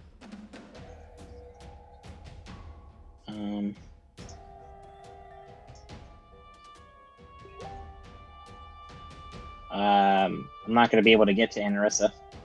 Then you're going to get as close as you can. That burns my rage. That's excellent. Excellent. Great. All right. I'll make my wisdom save again. Oh, you made it. All right. So, yep. Wonderful. You stop halfway through with your weapon raised, and you're like, "What the hell am I doing?" Anything else? Nope. Anarissa, you're up. Okay. Well, this. If I don't get hit this round by something, I lose my rage. Punch him. I mean, do you want me to shoot you? Like. You just slap him across the face? I was like, what is Button standing there yelling at the moment? Jesus. Because I could be really petty about it and be he is coming at you. I mean, he is. Oh gosh. Okay. So, I'm gonna use a cantrip, and I'm gonna throw acid splash at Button. Okay. Because it doesn't do a lot, so it should. Dex save. I have to make a dex save. You made it. Thanks. Is it half damage? No damage on a cantrip, I don't think. No, some of them do. No, you don't get any damage from that. Can't it was worth a try. Can't you choose to not make a dex save? Like, I'm gonna say we're already gaming it pretty hard. If acid's coming at your face, you're gonna want to dodge out of the way. I wouldn't have aimed for his face. It's fine. we're already power gaming pretty hard, guys. Yeah. It's fine. I just lose my rage. I don't have it's over. All right, Anarissa, anything else? I guess. So my bonus action is going to be to disengage, and I'm going to use my movement to basically the lines are blending in, so yeah, you can you can just get straight across that's what that's what I was going to go, is cross the street and just be there. I realize the door guard's probably going to follow, but sure, whatever. All right. Toro, it's your turn. You realize you can attack the dragon, but if you don't try and prevent this old lady from getting her ass kicked, she won't make it past the next round. Your choice. Shoot Button.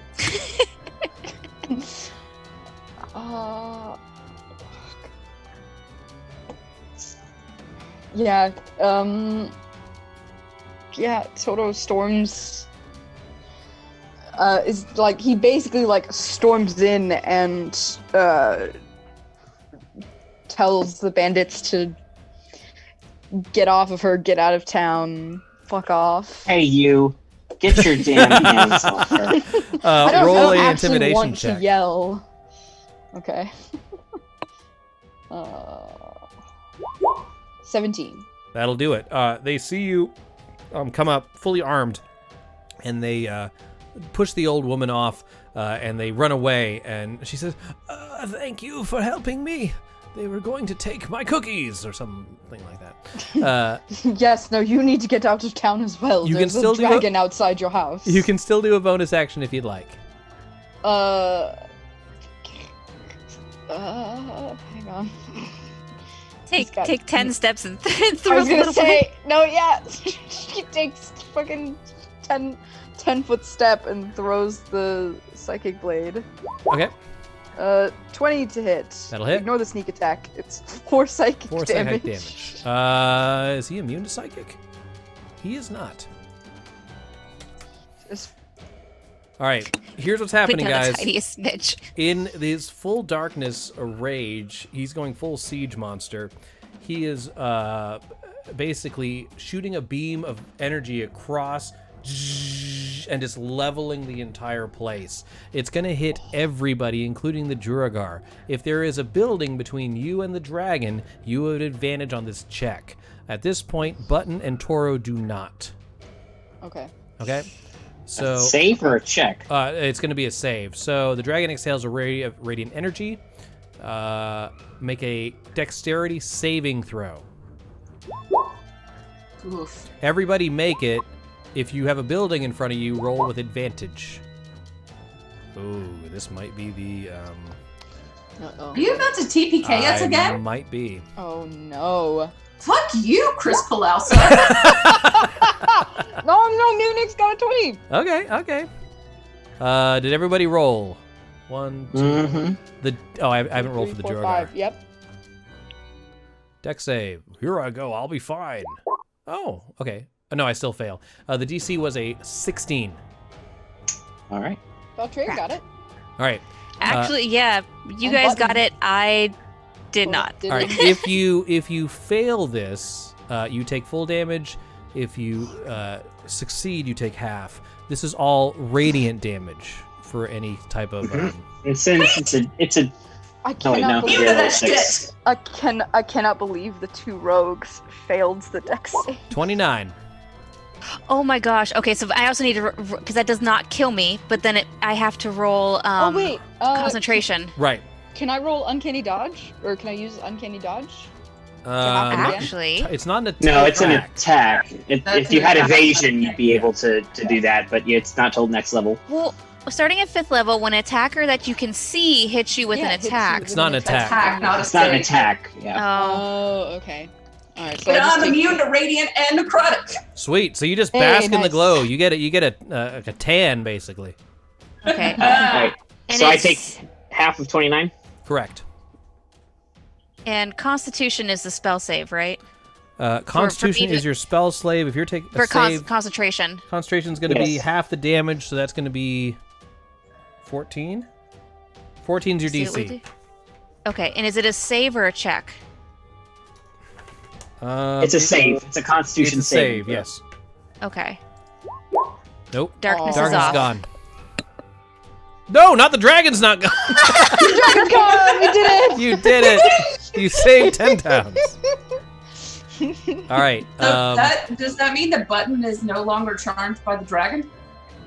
I was. No, and you I succeeded your saving throw. I succeeded in the save. Mirnix and Button are immune It to the wasted- dragon's it charm for wasted the my rest turn. of the day. 24 hours. Yes. Okay. Right. Did the Duergar take damage? Yeah, he did. He's actually dead.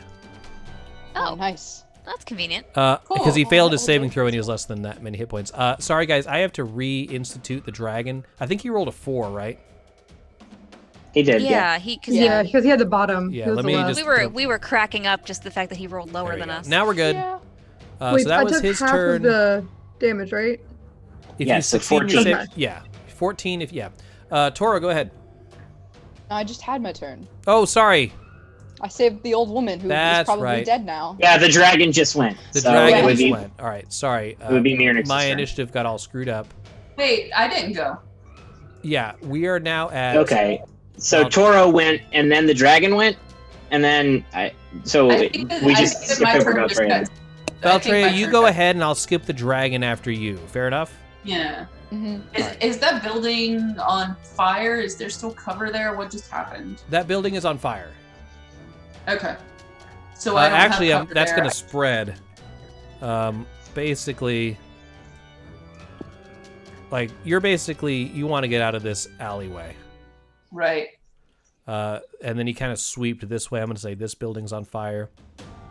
Oh, how mean would it be if that old lady just burst into flames right there? Yeah. Okay. That didn't How happen. fast She can got the away. old lady run? Cool. All right, then I'm gonna run down to here. Here. Okay. Move over one. There we go. And let's toggle back to normal because I'm not an advantage now. And let's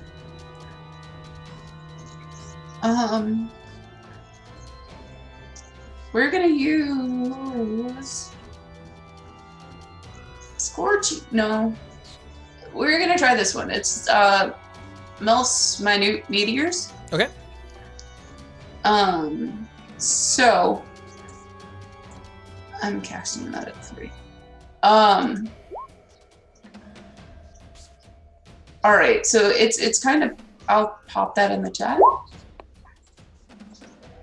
Cast spell as a bonus action each of your turns thereafter. So on each of your turns and as a bonus action. Yes, correct. Right. So every turn you're going to get a free attack of this Mel's minute meteors, not minotaurs. Yes, That would be a different spell entirely. So I have 6 of them. Yes. They will attack. So I may or may not hit, but even if I miss, they have to make a dex save for extra damage. Correct. Yes. The meteors are doing their own thing. Right. So this meteor, you cast it. I get to dex save against it. He does have magic resistance, so I have advantage against this. So, no, there's an attack, and then there's a dex save. There's an attack for bludgeoning, and there's a dex save for fire. Once a meteor reaches its destination or an impact against solid surface, the meteor explodes. Each creature within 5 feet of the point where the meteor explodes must take a dexterity saving throw, d6 damage. I'm not seeing the attack. So you send them streaking towards. So. I'm only seeing the dex save. Okay. Yeah, I could be wrong, but I think starting now, like you did this one, and then every bonus action thereafter, I just have to make dex saves. Fair enough. I read it wrong. All right, no problem. I have advantage on this, so here comes my first dex save. 16. That passes, so I take half. So that's going to be 4. And then next turn, I'll do the same ado. Actually, I'm going to hit you with 2. 2? So dex save again. I have 6 of them. I can. No, but it says as a bonus action on each turn thereafter. You can't cast all 6 at once. It's once a turn.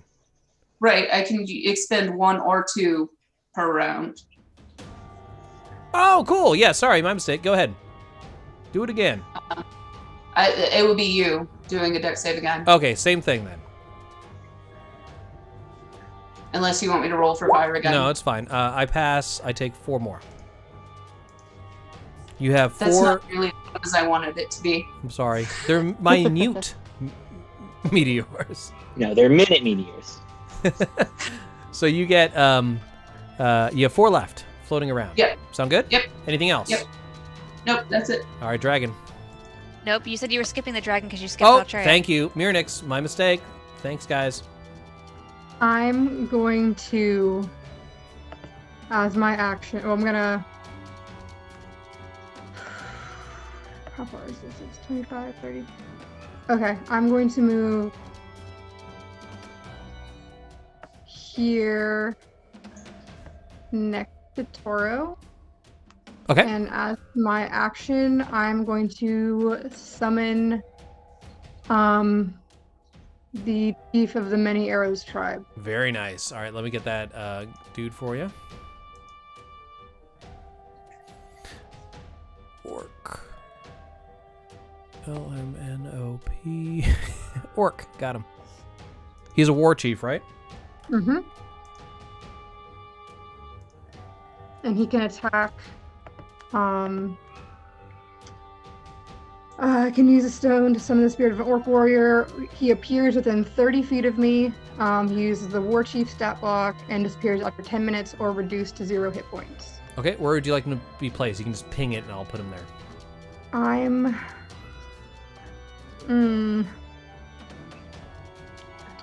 You can put him right in the dragon's mouth if you want. Yeah, I was gonna ping him like right here, so he still has like a little bit of cover around that corner. Can he not here? attack on this turn? Like when you summon him? I'm sure he gets his own initiative, so I'm gonna have him act right after Mirnix is done. So do you want to put him like in attacking range right away? Yeah. All right, cool. So this orc chief just materializes out of the ether in front of the dragon. He looks towards the dragon with no fear in his eyes, says, "All right, let's do this." Okay. I don't have a sheet for the word chief. I got him. Okay. Yeah. Cool. So he obeys my commands. I'm gonna just tell him, kick his ass. All right, let's go. All right, so here he goes. He has his great axe. He gets 2 attacks with it. He's gonna swing. Here we go. First swing. 23 for 13 slashing damage. Nice. Jesus. All right. Nice. All right. Here goes his second great axe attack. 26! Oh my god! Oh my god! 34 damage! 34 damage! Okay, guys. He is. Chris! Oh, can you see it? You can see it. Yes, Yeah, I it's can like- just barely see it. Oh, I have That's to the blood refresh. shit right there. I think because everything looks the same to me. I don't even see the war chief. Oh yeah, you might have to refresh. That war chief came in Yeah. and kicked his ass. Mirnix, anything else? And the war chief, anything else? Nope. Yeah, actually, can he run away? Can he get No, 30 he'll feet take an away? opportunity. Sure. Here he comes Oh, wait. towards you. Opportunity attack. Here I go. Forgot. No, my baby wart. No. 31. Yep, that's gonna be. Oh. Oh, that's low though for a crit hit. All right, so that's 16 damage to the war chief. Yeah, he's all right. Okay. You hate me. All right, Button. Hang on a second. It's still somewhat loading. I got you. I have to get my character sheet back out. There we Guys, go. all right. I really hope Button misses because I don't want anyone not to die. No offense. It's a dragon. I love What? y'all, but it's a dragon. But I Right, pulled out the orc stone. Like That Fuck orc you, stone Merrick. was clutch. That was a good call. Yeah. So I'm going to turn around and look at the dragon very angrily, but without any of my benefits of being angry. And I'm gonna rush him at recklessly attack him. But wait, didn't you take damage? And if I don't attack a friendly character in my turn, or not a friendly character, if I don't attack a hostile character in my turn, or haven't taken damage since my last turn, my rage ends. And I didn't get attacked before. Well, you did chasing take Anarissa. damage from the dragon, though. Yeah. I didn't. Oh, you didn't? I didn't. I didn't take any damage, Okay. and then it blasted me after my turn ended Oh, I without see. me Yeah, attacking. that's right, anything. because the acid Fair missed you. enough, Yeah, fair you're enough. just normal Okay. angry. Yeah, so I'm just normal angry, no benefits of anger. Which All I right, mean, hold on. cat Before rate, you that's roll, I'm just going to be pretty good. completely honest with you. 17 armor class, 2 hit points. Yeah, I'm attacking recklessly. Nope. Oh. You have an inspiration. No, you can't use it because you're attacked with advantage. Okay. I'm gonna laugh my ass off if I'll I just shoot probably an miss. arrow after this. Roll, please. Oh my god, what's happening? 22. Oh. How does Button kill the Chardalyn dragon? He rushes in and he just takes his sword, like, he swings and misses, and then he pulls it back, puts his palm on the pommel, and just shoves it up in between, like, these fake scales as best as he can, like, right into the center. That's so And- badass. Pulls it out. Yes. So as you do that, the segments along his neck just begin to like kind of like dominoes as his entire neck part just breaks off, and the entire piece falls apart like plate mail armor, and that dragon has been defeated. Well done, guys! Holy shit! Excellent. Holy Nice. It was down to 3 hit points. Ay. Oh, man. So with that, the Chardalyn dragon falls apart, and then the entire town, even though it's in smolders, you see a few of the townspeople people poke their heads out towards you, and eventually you just hear, slow, like, cheering as people come up. They're like, oh, they killed it! They saved it! They managed to defeat it! We're saved! And you see the man that you originally admonished for making fun of your name, and he just says, Button. I told you to leave! Why are you here? I wanted to see what was going to happen, but... And eventually It's like, every 10 town in this speaking area of- begins chanting.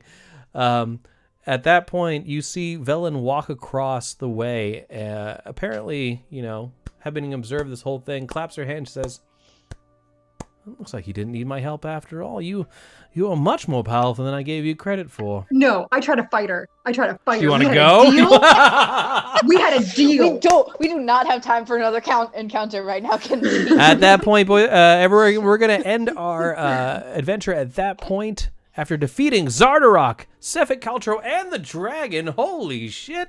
What an evening. Down a player. Guys, we really We appreciate you are watching. the Frostmaiden. Oh my god, yeah, you kicked ass on there. Thanks so much for watching, guys. We have Steven with some painting tomorrow. Be sure to check that out. And then I think we have a community game night on Friday. We hope to see you then. And until next time, you all have a great night. We'll see you next week. All right, bye-bye. Bye, everybody. Bye.